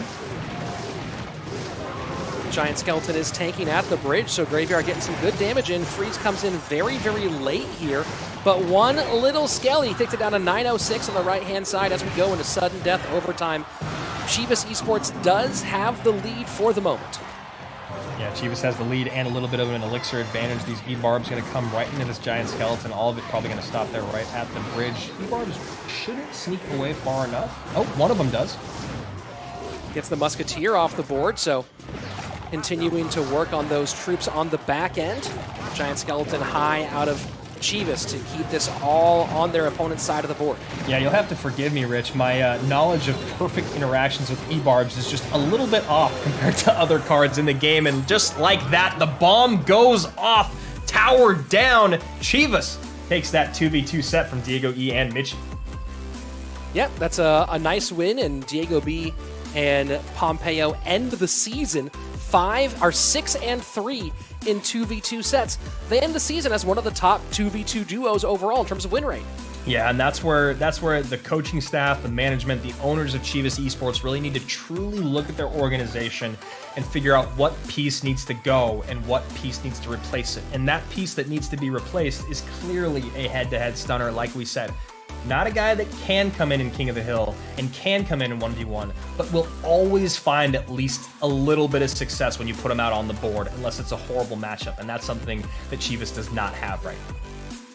Yeah, I mean, there are only a few squads that have made it to 6 wins overall with their 2v2 duos, and the other two besides Diego B and Pompeo are Morton and Sam and the God RF, and then Wallace now is at 6 overall set wins, but his partner Lucas, of course, has only been there for 5 of those. Yeah, exactly, and that's why you said RF, because, AC wasn't there at the beginning of the season either. It was Lapicati instead, so again, putting things in perspective, Rich Slayton is a brilliant way of putting how well Diego B and Pompeo are as a squad in perspective to every other team out there, and how important those second and third sets are. I mean, you look at what they're doing here, they're doing it all correctly. They're playing right. They've got, matchups are what they are here in these 2v2 or in this 2v2 set. They just played well. They played patient, they played smart, and they found their openings and they went for it after playing strong defense.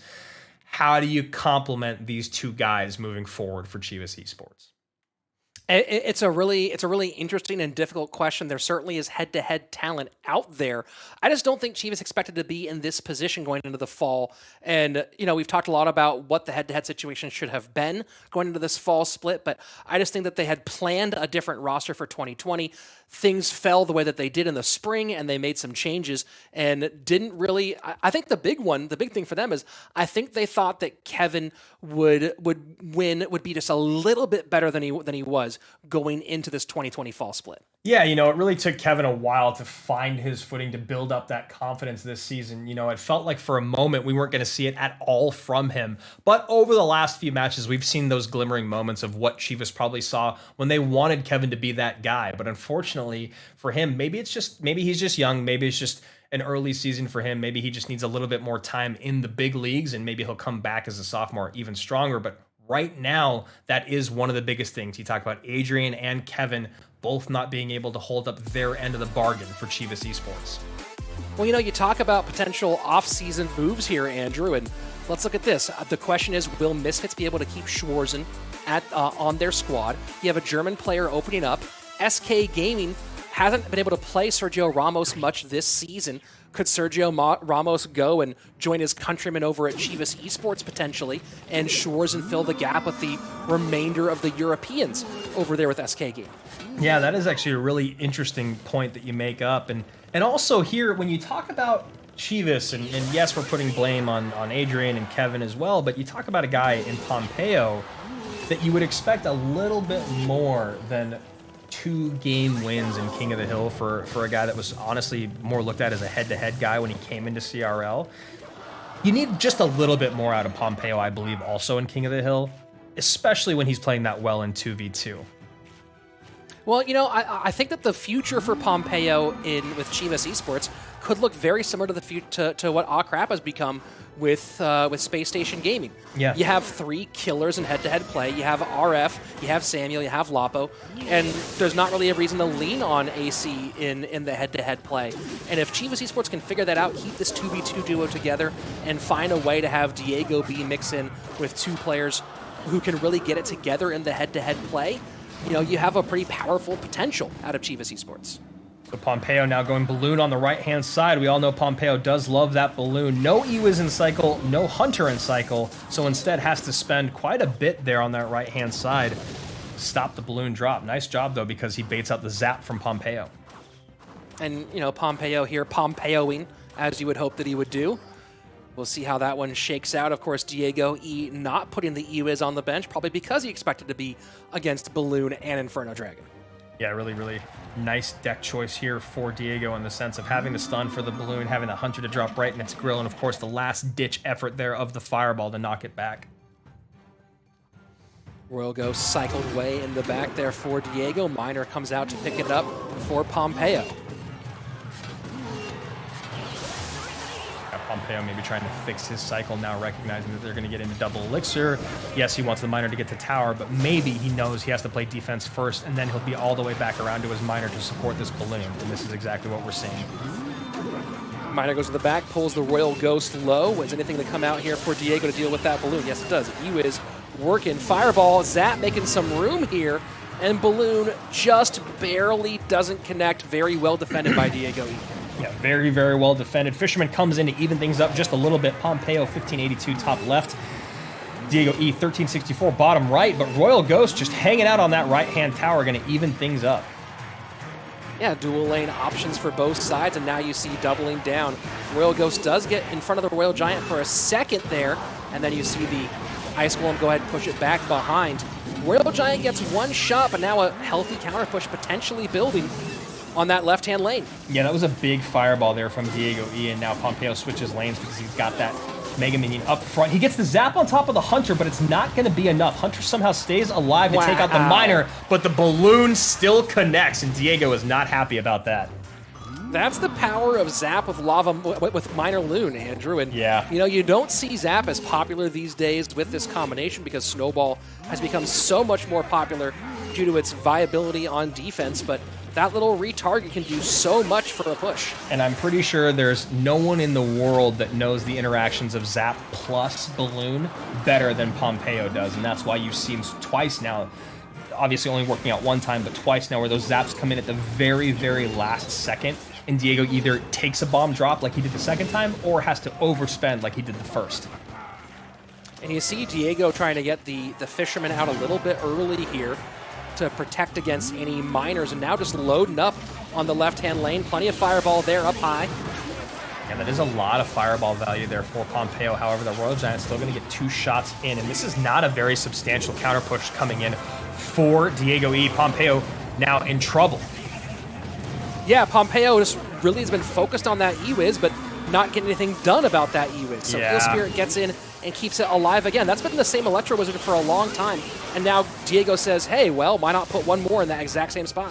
Yeah, second one comes down, gets the fireball out of Pompeo, who is just tired of dealing with those guys. Hunter up high, fireball in. Miner there as well. Pompeo giving it his all in these moments. Diego E defending for his life. And you see the E-Wiz this time expecting the Inferno Dragon on the left-hand side, but a Cage holds on to things for a second. Fireball trying to make enough room. That's not going to do it, though.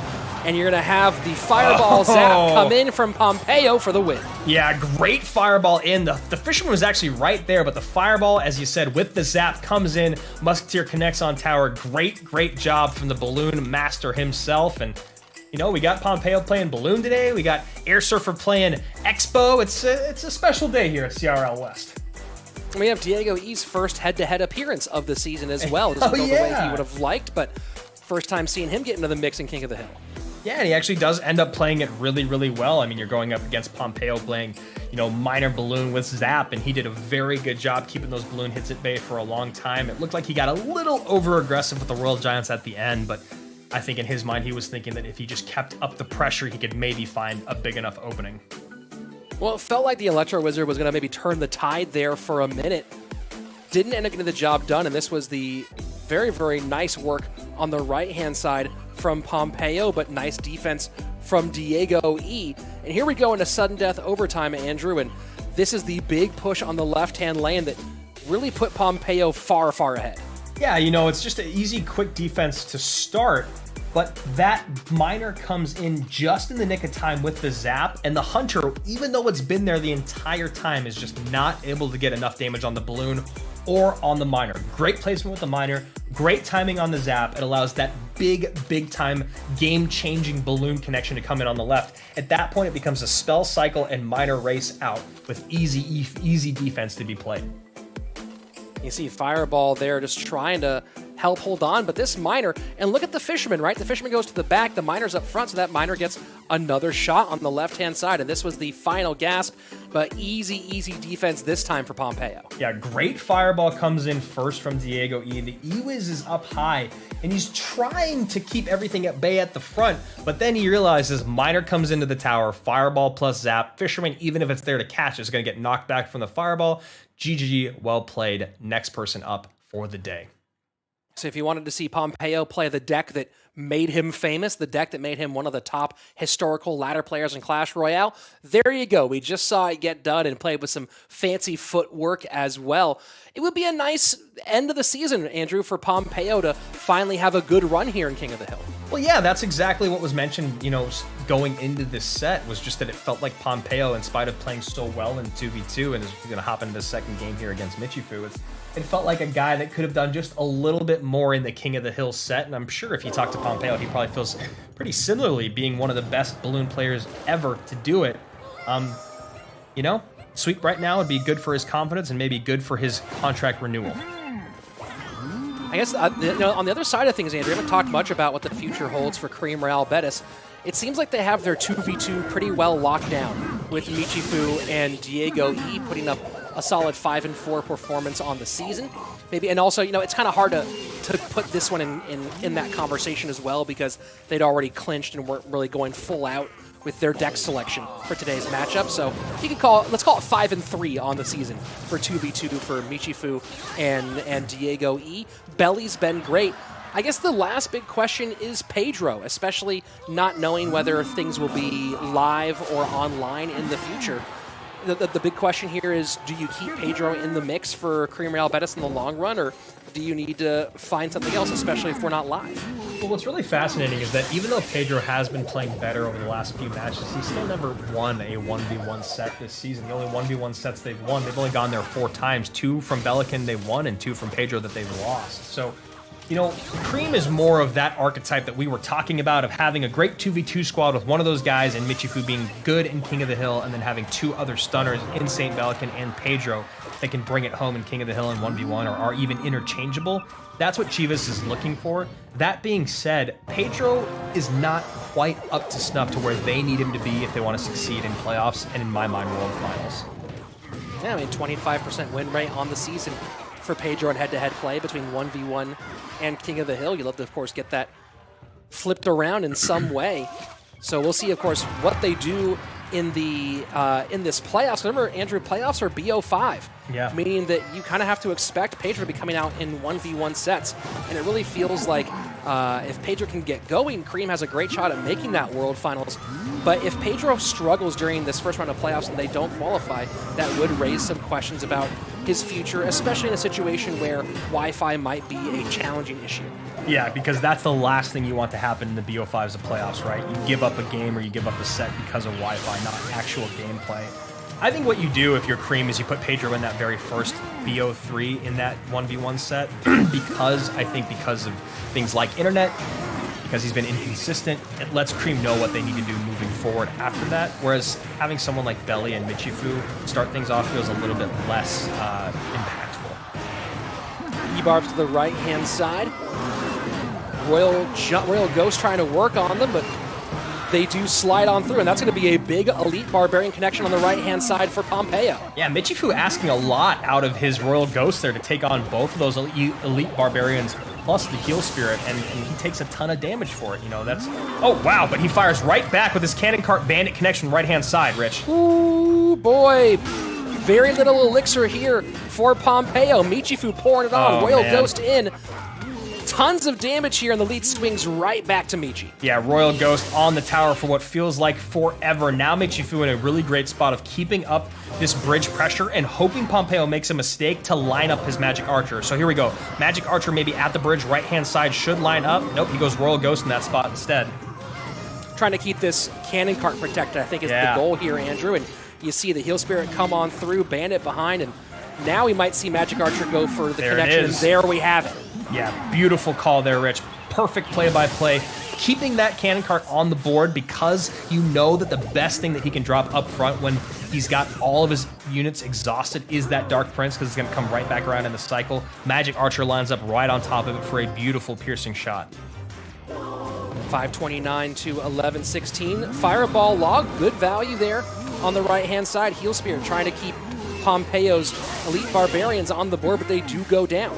Yeah, Pompeo leaks a little bit of elixir there. Gets his Dark Prince and his Electro Wizard out just in time. He was going to reset that onto the Fisherman, keeping the Dark Prince alive, but a big push still at the bridge. Fireball in on Michifu's Magic Archer, and here we go. Giant, E-Wiz, E-Barbs, Fisherman, a whole lot coming on the right-hand side. Yeah, those E-Barbs aren't touched yet. Fireball comes in. E-Barbs go to the cannon cart. Somehow it's still there. This is incredible. Michifu was somehow hanging on. 254 HP. That's going to do it. Pompeo 2 up, 2 down in his final game of the season. Wow, that was an incredible back and forth. It looked like Michifu was just going to straight up steal it. Bandit, Cannon Cart, Royal Ghost, all on the tower. The fact that Pompeo was able to recover from that and take the game is astonishing, but way to go. Kudos to him. And Michifu running the current most popular deck in the game. So, you know, you talk a little bit, Andrew, about not wanting to show your hand for next week. On the flip side of it, this is the most played game deck in Clash Royale right now, so maybe not giving up too much information by throwing it out there. Yeah, and that was a little bit of a disclaimer that we put, is if it is going to be one of those decks that is so popular right now, you're still not showing your hand, right? Everyone knows this deck exists. Everyone knows how it's played. And honestly, it was very popular in the last meta with just one card difference. So you're starting to see here where Michifu was not defending enough early on, really just allowing his opponent to pour stuff on that right-hand side. Now this turned into a pretty significant counter push, though, Andrew. It was the Cannon Cart behind the Bandit. The E-Wiz comes up right into the Bar Barrel, and that Heal Spirit does absolutely nothing. So this was a pretty back-and-forth battle between these two, and for a minute it felt like Michifu had gotten the rhythm back in his direction. Yeah, you know, somehow this Fisherman did so much work for Pompeo. He eats up the shot from the Bandit, somehow helps just enough of the Royal Ghost on the tower to keep him alive. I mean, he's only got 529 HP remaining on that tower, but he is playing against a guy that has no direct tower damage. So what does he do? Win these bridge battles and get that big, tanky giant up front. You see how much that Fireball got onto a Bandit, a Heal Spirit, and a Magic Archer all at once. So massive Fireball there for Pompeo. And now a chance for Pompeo to do something that, let me just confirm this before I actually say it out loud, something he has not done since fall of 2019, and that's get a sweep in King of the Hill. Yeah, sweep in King of the Hill, and to go 5-1 on the day, which would be something we haven't seen out of Chivas Esports at all. But this was their idea when they put this squad together, right? You're able to get this many wins in these first two sets. It takes a lot of pressure off of whoever you're going to put in that 1v1. However, for them, hasn't been working out. And one guy who has been very tough to take down this season in King of the Hill is that man right there in St. Belican. Yeah, I gotta wonder what Belly does here. If he does go and try to throw out some clone memes potentially. You know, these guys both go to what they're known for. Does Belly take this one seriously and, you know, play this one for pride right now? I think Belly's smart enough here. He doesn't do anything too aggressive and just plays some fun Clash Royale, not trying to really steal this full King of the Hill sweep. Yeah, I'm really curious to see what Belican is going to do. You can see right now probably playing something a little bit heavier, maybe Golem, maybe Lava Hound, something like that. World Giant even. You see the Bar Barrel cycled early on to get on top of the Tombstone, and now both these guys just hanging out. Pompeo probably going to the skies. Yeah, both just kind of kicking it back, and we'll see what happens in about a minute. Andrew, you see Pompeo's going to sit back and relax. I'll do the same thing too here. I'm going to sit back, relax, stretch out a little bit. We're coming to the end of our Saturday, getting ready for the last 2 days of the regular season tomorrow, and it'll be low pressure. And then, of course, next weekend, everyone is going to be on Needle's Edge with the chance either for glory or for the chance to watch a World Finals berth slip through their fingers. Yeah, and you know that the matches tomorrow, we're going to start off with a big one in Space Station Gaming going up against Team Queso, but then, as you said, a marquee matchup at the beginning of the season, now going to be for much more about pride. It'll be Team Liquid facing off against SK as the final match of our regular season before we do get into playoffs, and SK and Tribe get to take a week off. Belican and Pompeo still just hanging out here. Rich, how's your coffee today? Coffee was fine. A little strong. I might have overdone it on the grounds to water ratio. But, you know, as I always say, Andrew, if it won't take the rust off a bumper, it's not worth going in your body. So here we go. Some words of wisdom there from Rich Slayton as we see Belican go on the offense right at the bridge and Knight on the back end of Graveyard. And just to defend, how about a Mega Minion? Yeah, Mega Minion Ziggity Zap, and here we go. Lava Hound, Balloon, right-hand side. Miner with the Fireball goes right to the Ice Wiz, but a nice little pickup with the Knight behind it. Yeah, we're pretty sure we know exactly what this deck is going to hold. There it is. Tornado comes out. King Tower activation in, and you know this is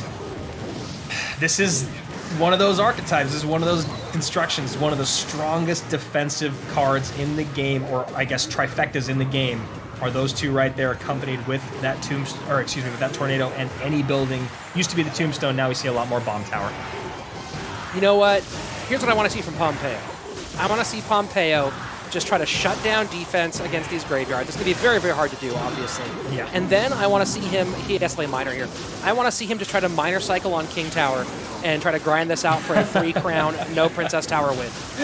I love that idea, dude. I honestly do, because that's going to be the only way he's going to take this one right now, running into a mountain of defense on the right-hand side of the board. Enough Elixir in hand here to probably pull to the center. There it is. Ice Wiz does not retarget, but another one comes down for Belly. What if Belly was just trying to game the system for crowns? And like maybe Belly's currently number 2, and he picked Pompeo, and now you see him pull the balloon to King Tower again for a 3 crown. Insider trading, if you will. Yeah, yes, exactly. The Black Sox of CRL. The Pelican here, 1342 remaining on his King Tower. That's what Rich is talking about, trying to get that 3 crown for Pompeo, and then you see on the other side of it, Belly going back on offense with that graveyard. Pompeo's been doing a decent enough job defending with very little responses to the graveyard. Yeah, not too bad. Here we go. Mega Minion Balloon to the right-hand side. Bomb Tower comes out in response. And a second Ice Wiz, so it's a frosty party here in the middle. And there's the Tornado coming in. Just very, very brutal matchup here. Belly gets that poison down along with Graveyard, and now we're just waiting for Pompeo to take a seat and the next representative from Chivas to come up. Lava Hound, Balloon. Electro Dragon still in the mix here. Miner goes right to that Ice Wiz. Fireball trying to make a little bit of room here. Wow. Dude, he put together a great push there. NATO's everything back inside of that poison, and Belican he has all the defensive answers. Yeah, and there's no real way to defend against the Graveyard here, especially the new and improved Super Graveyard. Now that the skeletons spawn more predictably on the outside of the ring, and Pompeo's King of the Hill sweep does not materialize. We're going to game number 4. The new and improved Super Graveyard that was nerfed. I think that's pretty fascinating. Yeah, such an interesting interaction there. One of the most difficult cards to kind of pin down exactly how to modify, buff, / nerf it, just like the Magic Archer was for a really long time, but it does seem like the Magic Archer has finally found his home. Here we go. Let's just take a look at this. It was basically rinse and repeat. No matter what Pompeo did, no matter how he put it together, no matter how perfect those interactions were, it just was an impossible game to win here. Belican having every response in the book for this Lava Loon Miner deck. Yeah, and no real way for Pompeo to stop Graveyards here. So, I mean, look, you can go for the memes there and try to continue to fight a King Tower that's already activated, or continue to play the game you want to play, and made it interesting here at the end, but just no response for Graveyards. GG, well played. Yeah, I mean, that was the one thing that was incredibly impressive about Pompeo in this game, was the amount of work he was able to do defensively with things like just the Miner and the Mega Minion plus the Zap. You know, very, very cheap defenses there, taking minimal damage, but there's just no chance of mitigating 100% of it with those cards. No, not at all. So here we go into game number 4, King of the Hill. Pompeo does take a seat, and now we'll see if St. Belican is really going to go for it. I think that if Belly wins game number 2, that pride takes over and he goes, no, I'm going to reverse sweep this thing. It all comes down to whether he actually wins game 2. Yeah, I couldn't agree with you more, and obviously Chivas not wanting to let that happen, wanting to take him down here in 2 sets just to pick up that win, right? Why not pick up that 3rd win on the season? So here we go. St. Belican, he's done it before. He's been very, very strong in King of the Hill all season long, and he's been doing it with a lot of different decks. He's also been one of the only people to bust the clone out very effectively in head-to-head play. What more could you really want from Belly this season, Rich? I mean, he's a guy that can always play King of the Hill and can be shifted into that 1v1 spot. I think Belly, again, this is one of the things that is a bright spot for Creem Real Betis, is that everyone thought that he would be part of their 2v2 coming in. Didn't end up being a 2v2 player, and has shown in the head-to-head. has shown brightly. So I think overall, Creem has to be really, really happy with the choices they've made overall when it comes to the positioning of players set by set. So Kevin R.A., the rookie, will be up next to face off against Belican here as we hop into that game. Belly, bottom of your screen. Kevin, top of your screen. St. Belican doing great things for Creem, obviously starting his season off with King of the Hill sweep over Team Liquid. One of those guys that we're all happy to see back in the league, of course, as part of Team Queso's European Championship in 2018. One of the players who was looking to make a second appearance, a return appearance at the World Finals, has a big shot at that one. But of course, took time off to finish school, and back here with us finally for these 2020 splits. Yeah, you know, in anything in life, you always wonder when people take breaks if they will come back, especially something as big as school and you know, how quickly life changes at that age. It was really cool to see Belican come back into the league, and honestly, the success that he's had this season is exactly what we were all hoping when we saw him depart and come back. He's one of those guys who's been around competitive Clash Royale for a very, very long time, has worn jerseys of some of the biggest programs. Of course, was with Team Queso for a long time, not just in CRL EU, but before. But he take it all the way back to 2017, where I think I've said this before, but he went out and won everything you could win in RPL in 2017. He won the European region with his team, won the Americas region, and won Worlds all in 1 year. So Kevin overspends a little bit and then gets punished for it on the left-hand side, but maybe Belican gets a little too aggressive early on, so he has to take a few hundred damage in, but that is a lot done on both sides of the board for Belly, and running the deck that he is, the fact that you could sneak a cannon card in or just slip a balloon naked down one lane and demand so much of a response really makes this a very tough game for Kevin to turn around. Yeah, going to be interesting to see what Kevin's plan is as time goes on, expecting that last card there to be poison, most likely. In this one, of course, it could be different than the expectation. Yeah, and you see him calling good game already. I mean, these Royal recruits are just brutal for him to deal with when you talk about the single target DPS from the P.E.K.K.A. and from the Bandit. And of course, then also the ability to get on top of the battle ram with the Hunter. Really tough position for Kevin. I mean, Royal recruits are a big part of why Mama P.E.K.K.A. has taken a seat in the meta for such a long time. Yeah. Fishermen made recruits popular. Recruits are everywhere. How do you play Mama P.E.K.K.A. when you have 6 shield-wearing troops on the board all the time? Yeah, you know, and it really does feel like that because of the E-Barbs, you know, maybe the P.E.K.K.A. is starting to show up a little bit more. You know, it's such a great counter to the Elite Barbarians. But so is the Mega Knight, right? And the Mega Knight's also going to help you against the Royal recruits and not be quite as hindered. So maybe something that people need to think about moving forward.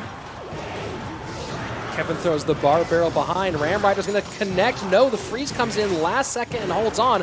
But that is a very, very big heal spear. If Mama P.E.K.K.A. can get on tower, this could be huge. Fisherman has to come that's out, it! But Fisherman's not going to be enough. Kevin closes things out for Chivas Esports. I cannot believe what I just saw in Pelican. Holding up the picture there. I didn't see who that was quickly enough, but it clearly looked like a man that was not very pleased with what just happened. Wow, Kevin pours it on the left-hand side. He was resetting everything, keeping that Mama P.E.K.K.A. alive. Yeah, the heal spirit snuck all the way in and, you know, just could not hold on there at the end. So we'll see that moment in just a few. And this is a nice win for Kevin. So he ends his King of the Hill on the season at 6-6. Of course, went 1-4 in games in the 1v1. On the other side of things, St. Belican 8-8 in King of the Hill with 1 sweep. But of course, add in 4-0 in the 1v1 sets, 2 major clutches for the Brit for Creem Royale Betis. Yeah, St. Belican just getting completely overwhelmed there towards the end of the game, not having enough elixir to drop the Royal recruits down, which would have been incredibly helpful in that moment with all that single target DPS coming. But here we go. This is kind of the story of the game. A big hit from Belican on one side, a bounce back hit from Kevin on the other. However, it was wildly in favor of Belican for about 3.5 minutes because you'd see things like this. He takes about 1,000 HP from you and you'd only take a few hundred from him. But then this push, kind of everything starts to go wrong for Belly. Yeah, you see the Hunter comes down trying to after with the freeze trying to stop the ramp, the battle ram connection. And you got to wonder if, you know, maybe taking the connection but dropping the recruits on the back end might have been the better call. Yeah, that's a good call. You know, that's actually a really good idea. Maybe he should have done that instead. Plus, you know, the Hunter, is more effective the closer he is to the units, right? But you can't drop him right on top of those units in there. The cannon carts in the back to get that range on you, the E-Wiz to reset, and of course that Mama P.E.K.K.A to just one-shot your hunter. So you understand the placement of it. I do think if he was able to do it, the Royal Recruits would have obviously been a better response there. But hey, Chivas picks up the win today, 2-0 over Creem Real Betis, who will be our 6th place spot as we get into playoffs, and we'll take a look at our standings in just a moment. Rich, what are the big takeaways from today? It was a very unique start and a very different finish. Yeah, it's a hard one. I mean, the Dignitas gutted. They played well. I think one of the big takeaways that Dignitas is dangerous and potentially could be dangerous as time goes on. They need to work on their consistency as they look forward to future iterations of competitive play. Pain Gaming is really, really good, but Tribe Gaming is just as good as I think everyone had hoped. So I'm going to keep saying that I think that obviously Tribe's going to World Finals. Pain has a really good shot at going on through.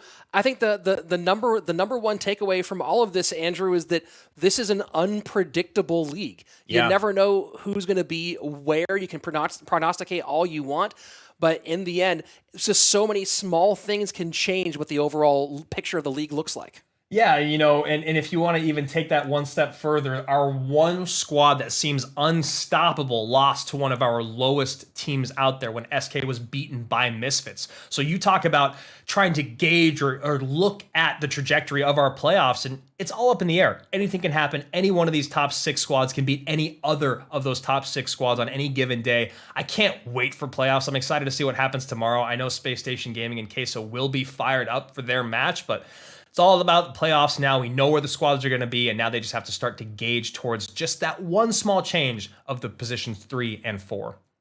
So here's an interesting question for you, Andrew. What teams get buffs and what teams get nerfs by the best of 5 format as opposed to our best of 3 format? That's a good point. And I think if I could do it quickly on the fly, I would say Space Station Gaming, SK Gaming, and Tribe are the 3 that succeed the most because they have so much potential when you talk about head-to-head stars outside of their already strong 2v2s. Do you agree with that, Rich?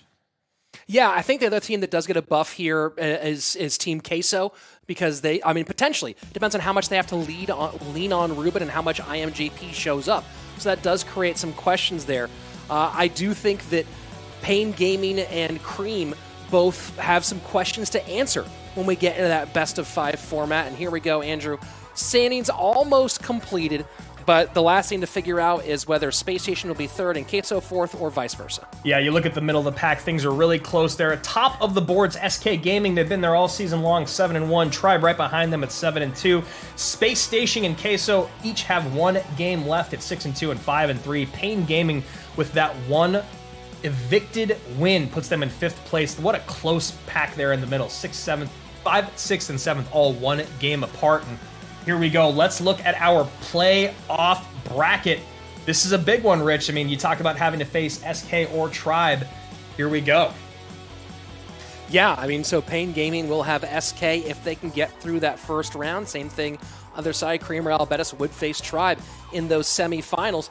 The big question is what the matchup situation becomes, and I really think that both Pain and Creem would rather be facing Team Queso in that first round than Space Station Gaming, especially because Team Queso's looked like there's some cracks in the armor as we've gotten to the back end of this season. I couldn't agree with you more. And talking about Team Queso, we just said it. They're the guys kicking off tomorrow, 10 a.m. here on the West Coast against Space Station Gaming.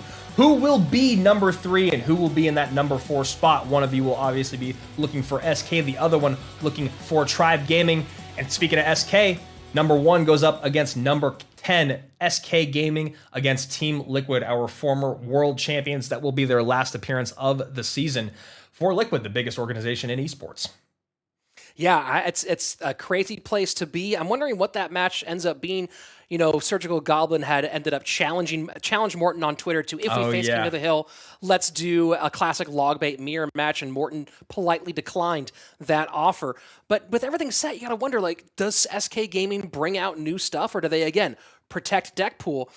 I don't really know at this point because the most important thing's already done. That's qualifying for World Finals. But on the flip side of it, you know the SK would love to have a repeat performance of their championship from the fall in 2019. Yeah, it's very, very rare to talk to Morton and hear him hear him speak on anything other than the prize at the end, getting to the top of that hill, getting world finals. So I can imagine they probably don't do anything, burn anything to, that they're trying to hide from their opponents in playoffs. But I do imagine they're going to come out and still look for a win. They always want to be the top tier, and that means winning every single time that you go out there. So guys, CRL 2020 World Championships in Shanghai, China, December 5th and 6th. Rich, you and I will be here, but we'll also be there. I don't know what I'm saying. We'll be there. We'll be casting it. We won't be heading to Shanghai, but we will be talking through the action for that one as well. And of course, Andrew, what is the way to make sure that they don't miss any of our playoffs or that World Finals in Shanghai? Turn those notifications on, guys. Ring that bell. Do it on Twitch. Do it on YouTube. Subscribe on YouTube. Follow on Twitch. Turn on those notifications. Only 1 day left of matches in the regular season. Then it's all playoffs, all BO5s until we get to the World Finals. Again, December 5th and 6th in Shanghai, China. I'm excited, Rich. I'm really, really excited. It's going to be a great one. I think that we probably have the most stacked World Finals we've ever had. Yeah. Right? I mean, already, when you look at what's coming out of the East, it's an insane set of rosters from the East and the chance for us to be able to cast some matches. We've cast for a lot of those players before, Andrew, but you and I finally get a chance to cast some of Mugi's gameplay, which I'm really pumped about. And on the other side, we've already got SK and Tribe, so it's already massive powerhouse rosters. No matter what, no matter how it shakes out, we're going to have 4 nasty teams coming out of the West. I mean, we're going to be seeing the absolute best Clash Royale play in the world, Rich. Guys, we will see you back here tomorrow for more Clash Royale League. For Andrew Guy, I'm Rich Slayton. Manana, manana.